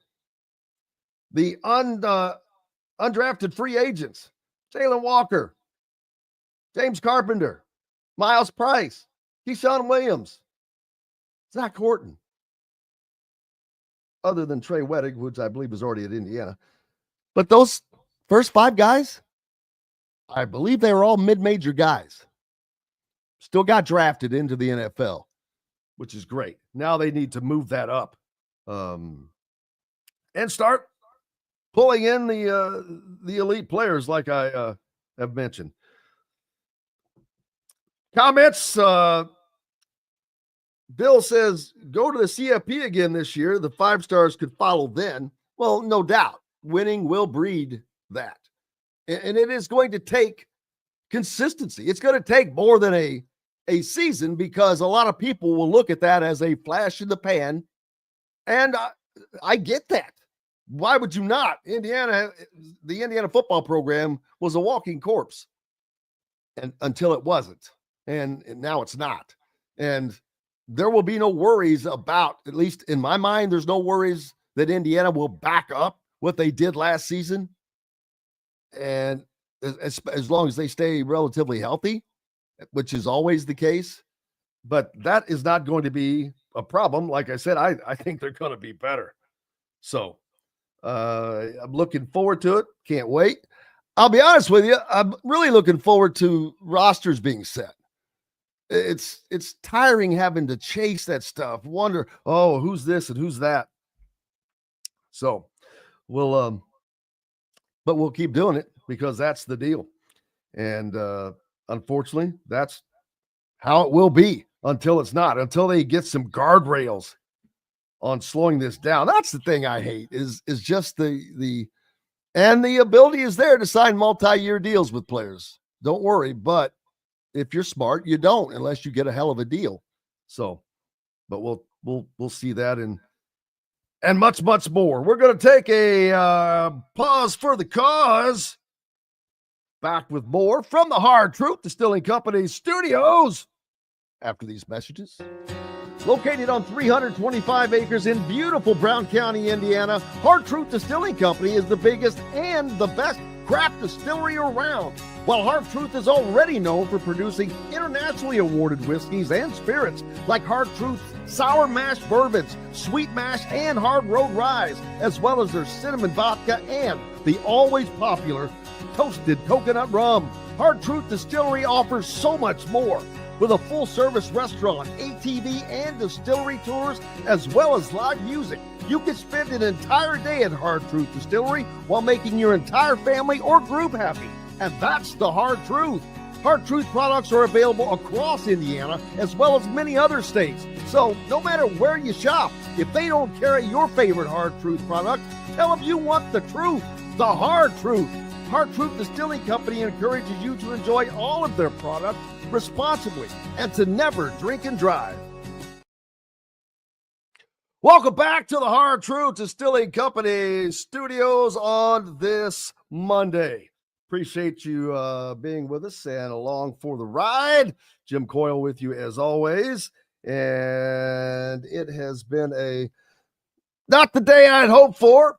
We'll have Josh on tomorrow. I'm not sure exactly what happened with no, it's not on Josh's end, it's on our end, unfortunately. So, but we'll get that fixed and taken care of and have him with us tomorrow. Looking forward to that.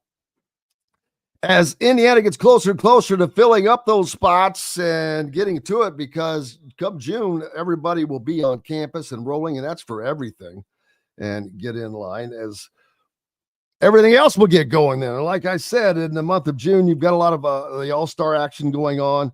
The team will get together for the first time and start banging it out and see what they can do to get going and make that happen as well. What are you looking forward to this summer? What's coming up for sports that you're looking forward to? What are you thinking about? Where you going? Man, I could sure use a little vacay, but that's not going to happen. Maybe June we can do a little something. We'll certainly hope to look forward to doing that. And man, it upsets me a bit I couldn't get that interview set up for you, or not set up. It was set up, but brought to you today because it's right there, baby. And we'll keep working on it while we're here talking away. But how about that deal I talked about earlier? The son of the Falcons defensive coordinator. Yikes. That's just a little embarrassing that happened, but it did. And what do you do you're the DC of an NFL football team and your son, your 21-year-old son, not a 7-year-old, not a 12-year-old, not even a 15-year-old, 21-year-old. What the world are you thinking? That has to be his first thought. And I would just be beyond livid if that were mine. beyond embarrassing, of course, but not just for the coach. How about the Falcons? How about the NFL? They have to be embarrassed beyond belief. I mean, that's kind of unprecedented, to be honest with you. I've never even heard of something like that happening. How I get him how he got a hold of the information, because you have to, if you don't have trust in your own family, in your own home, which obviously he didn't. We don't know the situation. Maybe there's something going on there. Not sure why you would do that. I don't know. It's a little sad. It was funny, but a little sad. Jason says a shout out to the IU women's rowing. They won the Dale England Cup at Lake Lemon. That's cool for that. Helio 5 or Newgarden 3 in a row? Great question. Winning 2 in a row. We're talking about Indy now. Brian S. asking about Joseph Newgarden. Can he win 3 in a row? Yeah, he can. He certainly can. It would be monumental. Don't know that has that ever happened at Indianapolis? I'm not able to look that up at the moment, but I don't know that has. Maybe it has back in the day, because only so many guys have won 4, period, that were the greats. Excuse me. And I know it's been won back-to-back before. Brian's looking forward to Indy. Last year, he sat in his car for 6 hours waiting for the rain to stop. Dude, I remember a few years ago trying to leave the media parking 2 hours after the race ended. We did not move for 30 minutes. 30 minutes we sat there and did not move. Yeah, you got Kyle Larson, doing the double-double again, making the attempt to race the Indianapolis 500 and then run down to Charlotte for the NASCAR race, as they were in Talladega over the weekend. Brian says it only 2 in a row a few times. Little Al, Helio Castroneves, and Joseph Newgarden in our lifetime. That's pretty rare air, man. Or it was Big Al. I was going to say. That's pretty rare air. Can Joseph Newgarden do it again? How about the Derby? I know that a lot of you guys are not, Derby fans, probably because you didn't grow up with it. It's just a huge event. I've talked about it before. How unbelievably fortunate those of us that live in this part of the country, obviously I'm in Bloomington, Indiana, but so many of you are a lot of other places. But for those that live in, whether it's in Evansville or Indianapolis or Fort Wayne or Southern Indiana or Southwest Indiana, doesn't even matter, or further south. But we have, if you live here, you're 2 hours, well, depending on where you are, you've got the Kentucky Derby and the Indianapolis 500 within the same month, within a short drive. The 2 combo largest sporting events in the world. Of course, if you paired anything with Indianapolis, it's going to be the 2 biggest. But Indianapolis is the largest spectator sporting event in the world.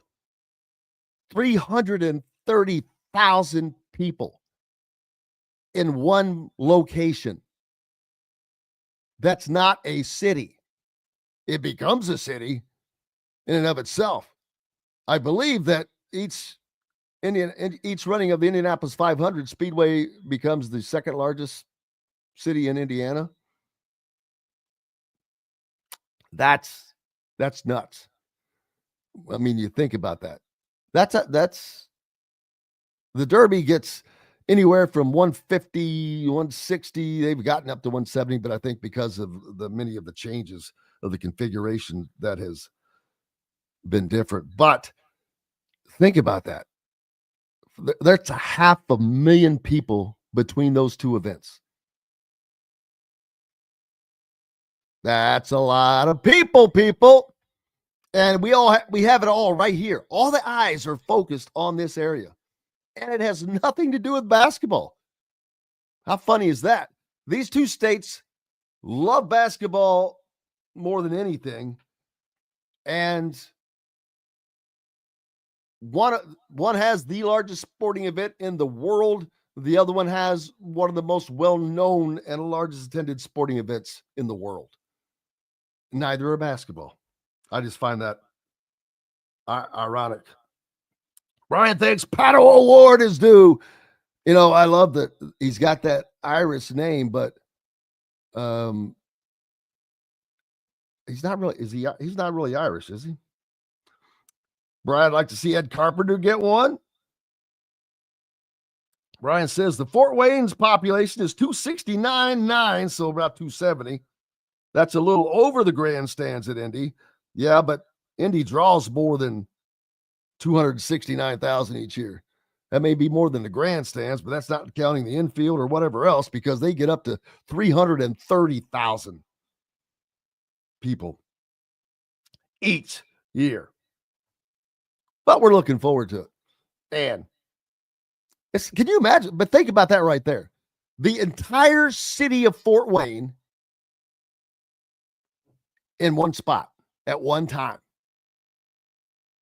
That's in essence what you're getting there. Yeah. How about the snake pit over in turn 3? Of course, not what it used to be, but you know who the Grand Marshal is? Talked about this once. Rob Gronkowski. There has never been a more apropos Grand Marshal for that than Rob Gronkowski.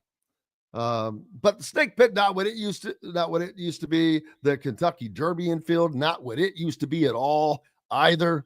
Both of those things back in the day, a little wild, and they got known for that. And I think that both Indianapolis and Churchill at the time, they reveled in that because it was great marketing. That's reaching out to the everyday dude, man, the everyday person that doesn't have all that money at Churchill, that doesn't have all the money to be in the suites. The infield and the general admission, that's the place for a lot of locals and all of that.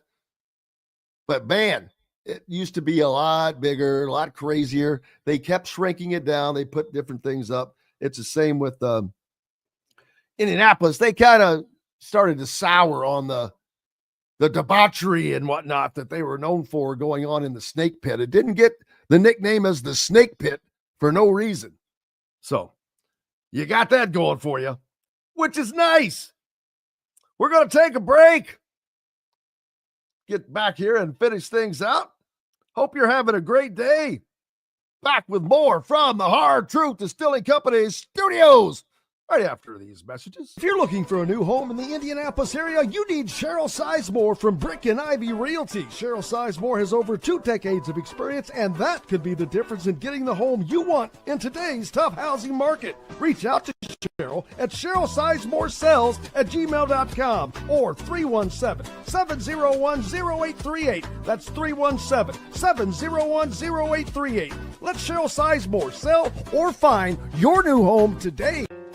Located on 325 acres in beautiful Brown County, Indiana, Hard Truth Distilling Company is the biggest and the best craft distillery around. While Hard Truth is already known for producing internationally awarded whiskeys and spirits like Hard Truth Sour Mash Bourbons, Sweet Mash, and Hard Road Rye, as well as their cinnamon vodka and the always popular Toasted Coconut Rum. Hard Truth Distillery offers so much more.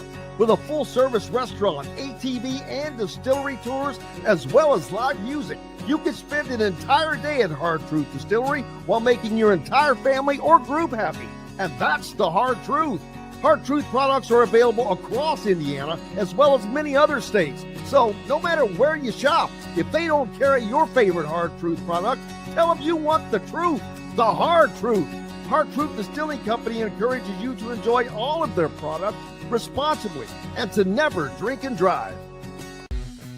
When it comes to apparel and promotions, Freethink has you covered, literally, whether it's 24 or 200 shirts for sports leagues, businesses, or groups. Freethink Apparel and Promotions can also create your very own merchandising store. Freethink Apparel. Hello, everyone. Welcome back to Indiana Sports Beat Radio, and they can do it for you, whether it's screen printing, embroidery, digital printing, promotional products, vehicle wraps, or anything else under the promotional line. See what Freethink Apparel and Promotions can do for you at freethinkapparel.com. Hello, everyone. Welcome. It's crazier than probably when you were being recruited because it's all so fast. It has to happen. Hello, everyone. Welcome back to Indiana Sports Beat Radio, to the Hard Truth Distilling Company studios on this Monday. Grateful to have you along, but more so to have Jason Drake along, the transfer guard that is committed to Indiana, one of a few guards that they have committed to Indiana. So you know what that offense is going to look like next year. But first of all, Jason, thank you so much for taking time out of your schedule to be with us today. No problem. Thank you. I'm sure it's been a whirlwind for you, and I'm sure you're happiest most about getting it done, no matter where you were going to go, just to because it's a lot. There's a lot going on. It's a lot. Mm-hmm. When you're going through the process, what is that like? Because I know it's crazy. It's crazier than probably when you were being recruited because it's all so fast. It has to happen now, and these decisions are coming, and there's so many different people coming at you.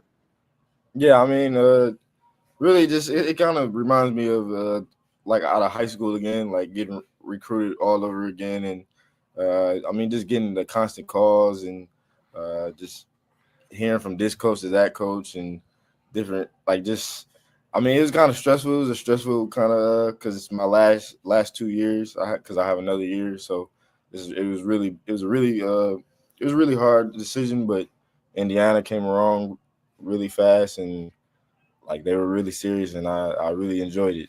And Bloomington was really enjoyable time there. So now, since you have 2 years left, and you've just said it was, oh man, all the stress goes along with that. Yeah. Does that mean you don't want to have to mess with doing that again next year, and just makes it easier for you? I plan on, because I moved around so many. I've moved around so many times, so like I for sure plan on staying and making Indiana home for sure in my final 2 years. So, and there's going to be a lot of new faces that you're going to be meeting with. Of course, everybody's going to have that going through when the team is finally put together. But obviously, from what we're seeing so far, what was it about Coach DeVries that made the difference for you? Because you had options to go to a lot of different places.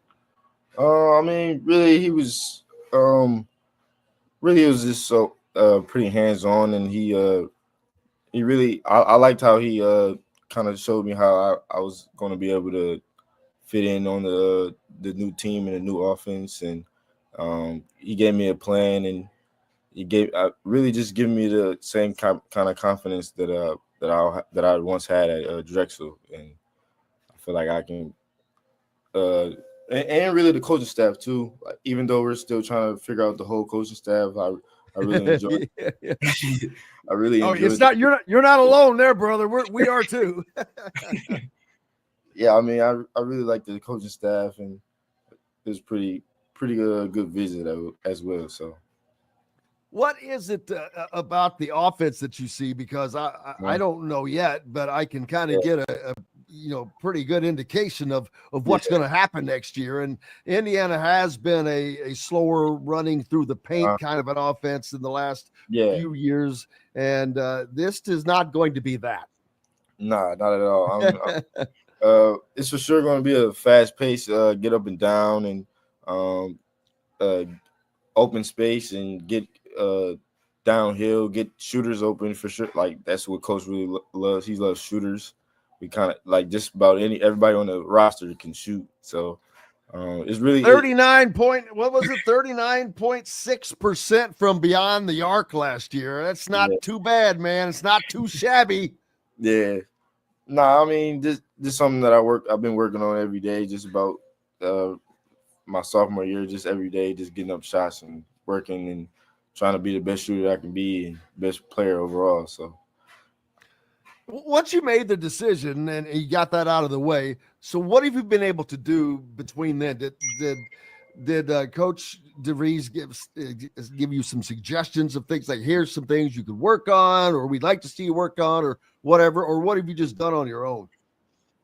I mean, really on my own, just I mean, I really try to work on everything, honestly. Like, I don't really think just because I had a good shooting year, I mean, I still feel like I could have shot a lot better, even though 40% is really elite. But I feel like I honestly could shot a lot better. But like really from overall, like going to the basket, stronger with my left and right, and like communicating more. I feel like that's and being more of a vocal leader. I feel like that's something I'm trying to work on, and just like talking during workouts and just being more vocal and energetic. And I just feel like that's something I've been working on in the off season.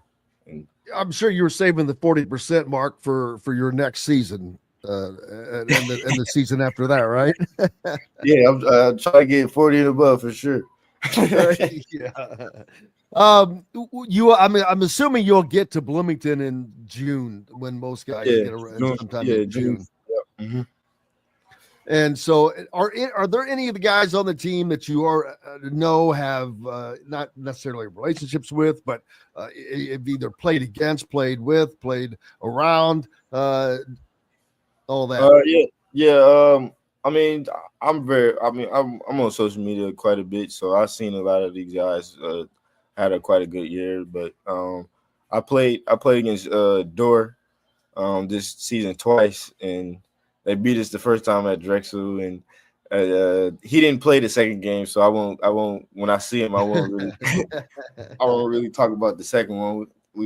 I had a pretty good game that game. The second one had 25 that game, and I won't hold his head that much. But I mean, I really like Dor game. He was an elite shooter this year, and I remember playing against him. He's a pretty good shooter and a really all around game. So, and you say you're on social media a lot, which we all are. So that's expected. But these guys, are you excited from what you've seen, the team that is coming together? There's a lot of pieces there already. Yeah, I mean, I'm just watching that because I do my homework, and I really do like. I feel like we have a strong core. I feel like we have, from the guard standpoint, we have 3 good guard standpoints that can do just about. Everybody's kind of different. So we have guys that drive, shoot, just about everything on the wings. They shoot, they dribble, they athletic. I mean, it's just a different. Like coming from the CAA and going to the Big Ten is a different, and I feel like it's just have more pieces to use, and just guys just can do a lot more. So I feel like it'd be fun. Speaking of the Big Ten, you mentioned that next year you will be in the Big Ten playing against Tom Izzo and Michigan State and UCLA and USC and Oregon and Michigan and all these teams that you've seen, you've run. Yeah. That's got to be exciting as well, because that's Big Ten is one of the, if not the toughest, the best conference in college basketball overall. Yeah, I mean, just growing up in the Midwest and growing up in Michigan, it was always a dream to play in the Big Ten. That was like. Now, are you a Michigan fan or a Michigan State guy? Not anymore. I was a Michigan guy, but not anymore.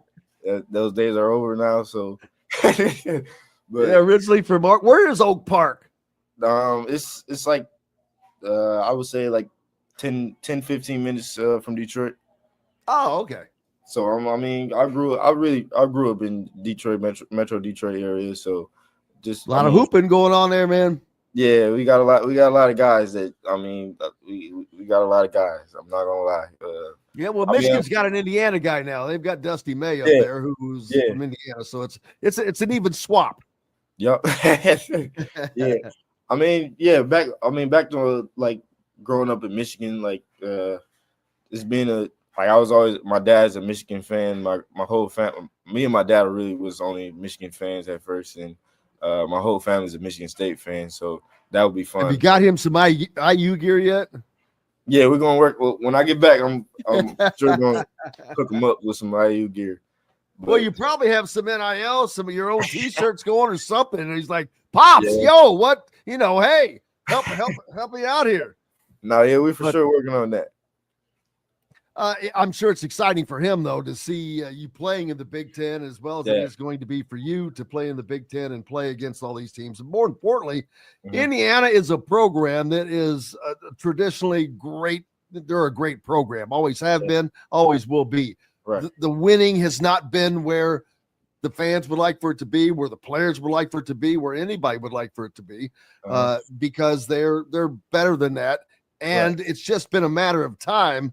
To me, it's like they're a sleeping giant, and I think this may be the awakening of that sleeping giant, and I'm sure everyone is hoping that is the case. But if that is the case and you're a part of that, that's going to be a pretty damn cool thing.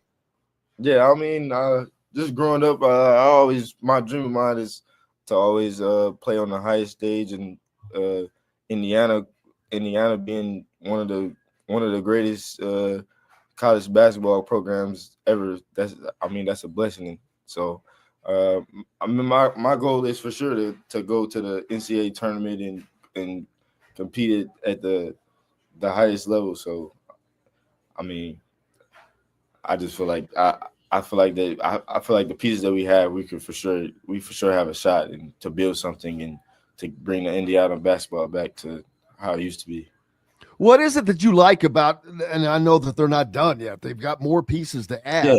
Not a ton, but they still have some open scholarships to fill. I'm sure they're going to put another big or two in there. But right now you've got guards and wings, just guys that can move the ball, shoot the ball.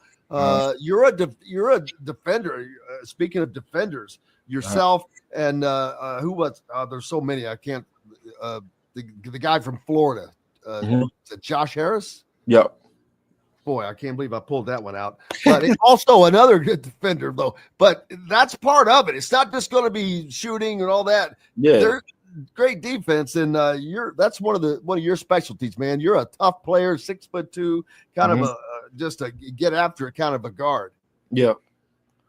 I mean, that's for sure one of the things. I mean, defense wins championships. So, I mean, I just feel like that's one of our core. That's going to be one of our core values that coaches talks about, and I mean, really, I mean that's going to be like one of our attitudes of the team, being hard-nosed team, and I feel like I can rub off on other guys if they're not that type of player as well, to be like a hard-nosed guy, like you said, and to get after it and get it by any means, and just do anything to win. So I know that Coach DeVries and his staff are very busy right now, obviously, still trying to put together his staff, the rest of the team, and all of that before you guys arrive in June. But what, in your conversations, what has he said about what he wants, what the plan, what is the goal for this team this season?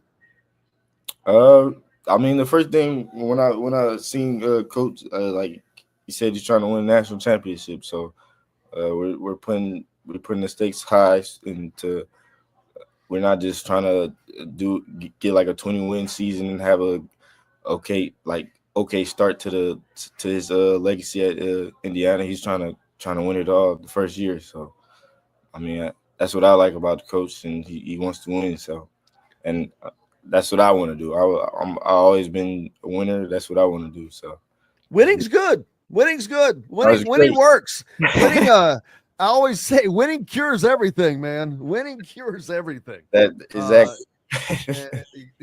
You're not lying.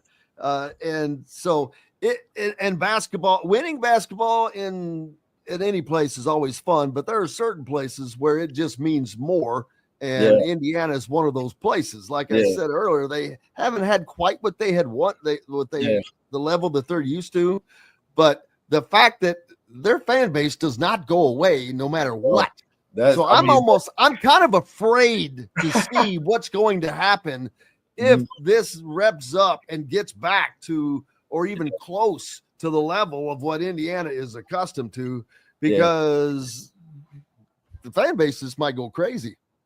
The fan bases, they've been showing a lot of love, and just, I mean, that's the most heartwarming things about it. Like, I've been getting texts and just about every day about thank you for coming to IU, and I mean that's just I love that type of stuff. Like, I always wanted to go to a school with a great fan base, and like I like that's what I play for. Like, the fan bases in my family. So and I hope that just like with anywhere, just wait till you turn the ball over in a bad situation. No, I'm kidding. I'm just joking, man. Unfortunately, there are some. That's how it is. Yeah, hey, it's kind of funny. You're not lying. I get it. People like, oh, you did this and you did that. I'm like, okay. But no, the fun that this could be as well, like I talked about, because Indiana basketball, they've had even some success, but it's not the success level that they are accustomed to. And when that happens or starts to look like it's happening, everything is going to rise. A rising tide raises all ships, and the good play will rub off on each other, on the other players, and the atmosphere. I know you've been on the visit. What was the visit like? Seeing. So you hadn't been to Assembly Hall before, had you? No, that was my first time. And what was that? What was your visit like? Seeing the facilities, walking into the gym was like I heard before, but like it's a different feeling. Like, you feel the history, and like I actually felt it when you like just looking up, and like I still have like the vision of me just walking in. Like, it was amazing. Like that kind of like.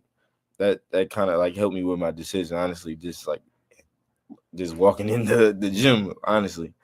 Well, that's the effect that building has had. In the day, it's had that effect in games. They back in the day, and not that long ago, it was just constant that if a ranked team came to Indiana, they had a slogan that fans would like to say: "You rank them, we spank them." There was a lot of upsets that would happen. Like, don't bring a top 5 team into Assembly Hall, because top 5 team ain't leaving Assembly Hall.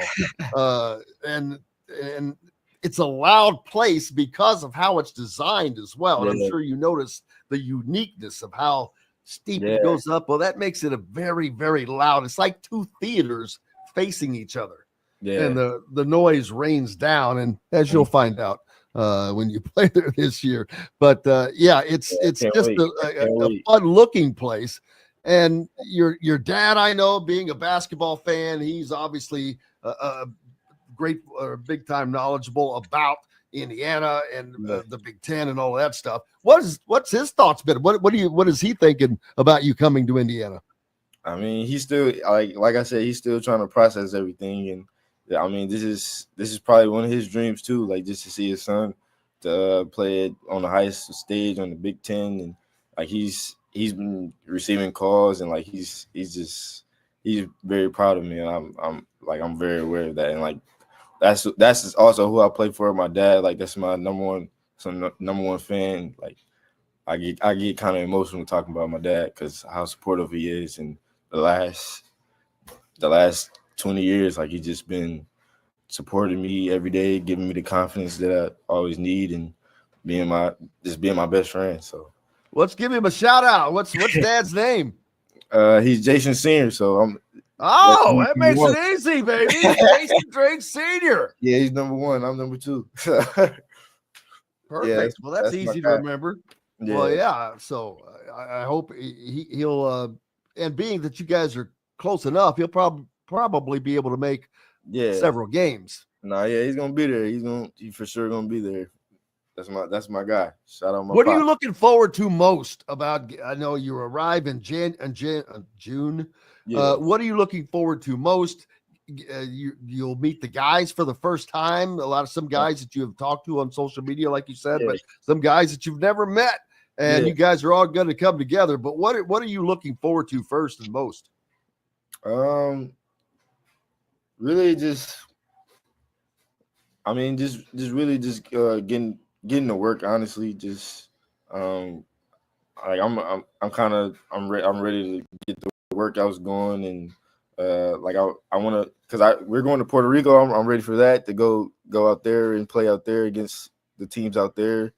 I'm ready for that, and just really just to build another team, get closer with some other guys. And when's the trip to Puerto Rico? I think sometime in August. Well, that ought to be fun. Yeah. Don't take Bob. Bob Knight is no longer with us, but he got arrested in Puerto Rico. He allegedly hit a police officer who was trying to stop them from practicing. They were having practice or something, and it was, this guy was, I think he was kind of a dingbat, but it ended up being an altercation, and Bob Knight had some words. And so Bob Knight was a big boy. He was 6'6". He was a big man. But yeah. And funny thing is, though, he took his team on one trip like that, and it was in the late 80s, just out of the mid 80s. They were coming off of a season that things hadn't gone that well. Yeah. And I don't know why, but he felt that they needed this trip, and they went to like China and all kinds of stuff. But that team ended up winning a national championship. Wow. Just to put that in perspective for you. Now that you mentioned all that, I'm just putting all that together. But yeah, that team would come together and win the '87 national championship. Oh wow! I mean, yeah, I feel like stuff like that, and just like going to bring guys together, like closer, and just bonding with each other. I feel like that's like number one thing, honestly, because we all can play. So just I just feel like that's the number one thing, to try to get everybody on the same page, and to so we can win, because I feel like, and we hear about in today's age with all this change, you got the transfer portal most of all, different faces. Every season you're going to see different faces. Right. But how hard is it really when you come together this June? All of you guys are going to come together for the first time ever on this team. But how hard is it to get together before November when the games start? You guys have all played. You're all experienced players. Most of you are going to be like juniors and seniors. But so how hard is it to really get that team together? I mean, it's extremely hard. I mean, it really is, because like I had to deal with the same thing this year, but it's extremely hard. It's about the guys just being on the same page and kind of all having the same goal. And I mean, I feel like that's coaches. That's what coach told me. We have guys that's selfless, and guys that's just willing to win and do anything to willing to win. So, I mean, I feel like it is extremely hard, but it's doable, because that's a new thing now. Everybody going from different school to this school, and so it's for sure doable. No doubt at all. What is the hardest part about that when you bring in all these new faces? You're on a new team, and having had experience doing it, does that help you do this again? Yeah, I mean, the experience for sure helps, because basketball is basketball. Everybody's been playing for so long. So, but the experience for sure helps. But really just trying to understand everybody else's game, that's probably the hardest, and like trying to see who gels with who, and like that's probably the hardest, and what personality works with this personality. That is very hard to do it in 9 months. So well, we certainly get it done, man, and I look forward to it. I look forward to seeing you and hopefully talking to you again. But I cannot thank you enough. Thank Pops, JD. We'll call him JD number one. Yeah, thank my guy, JD number one. That's my guy. Shout out JD number 1. Jason Drake Sr., man, we appreciate him, and tell him I said hello. I look forward to meeting him. But thank you so very much, man. We appreciate you. Looking forward to having you in Bloomington, brother. No problem. Thank you. Appreciate you for having me. You betcha. Jason Drake joining us here, Indiana basketball. Man, finally got that going there. Sorry about that. I'm glad that we were able to delay that a little bit to get it going. But Jason Drake joining us on Indiana Sports Beat Radio. And, man, what a fun conversation that was. You can tell he's fairly relaxed. You can tell he's ready.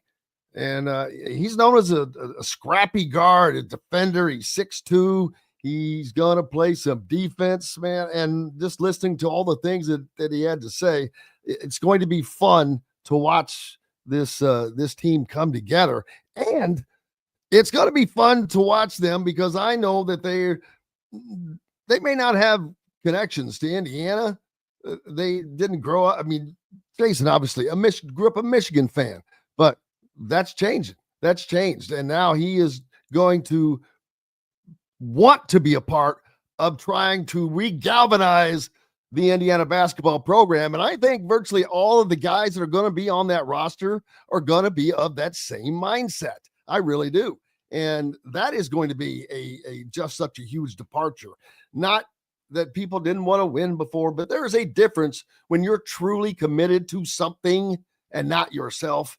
But I look forward to seeing that. So, but can't wait, man. Grateful for Jason taking time to join us. Trying to get some more guys on as well this week. It looks like Connor Enright will join us on Friday. Lamar Wilkerson, we're working on maybe getting him tomorrow, but working hard to keep it going. Sorry that it took us a while to get that going. I don't know what in the world happened there, but grateful that it got done. And fun day. Big thanks to Greg Rakestraw, Dustin Dopirak, and of course, Jason Drake. Most importantly, thanks to each and every one of you. Without you, we've got no reason to be here. We're back tomorrow to do it again. Until then, I'm Jim Coyle. I will see you on the radio. Thanks for listening to Indiana Sports Beat Radio. Be sure to subscribe to our YouTube page for more clips and team coverage of Indiana basketball, football, and more. You can also find full episodes and tons of other content on thehoosier.com. We'll see you next time for another edition of Indiana Sports Beat Radio.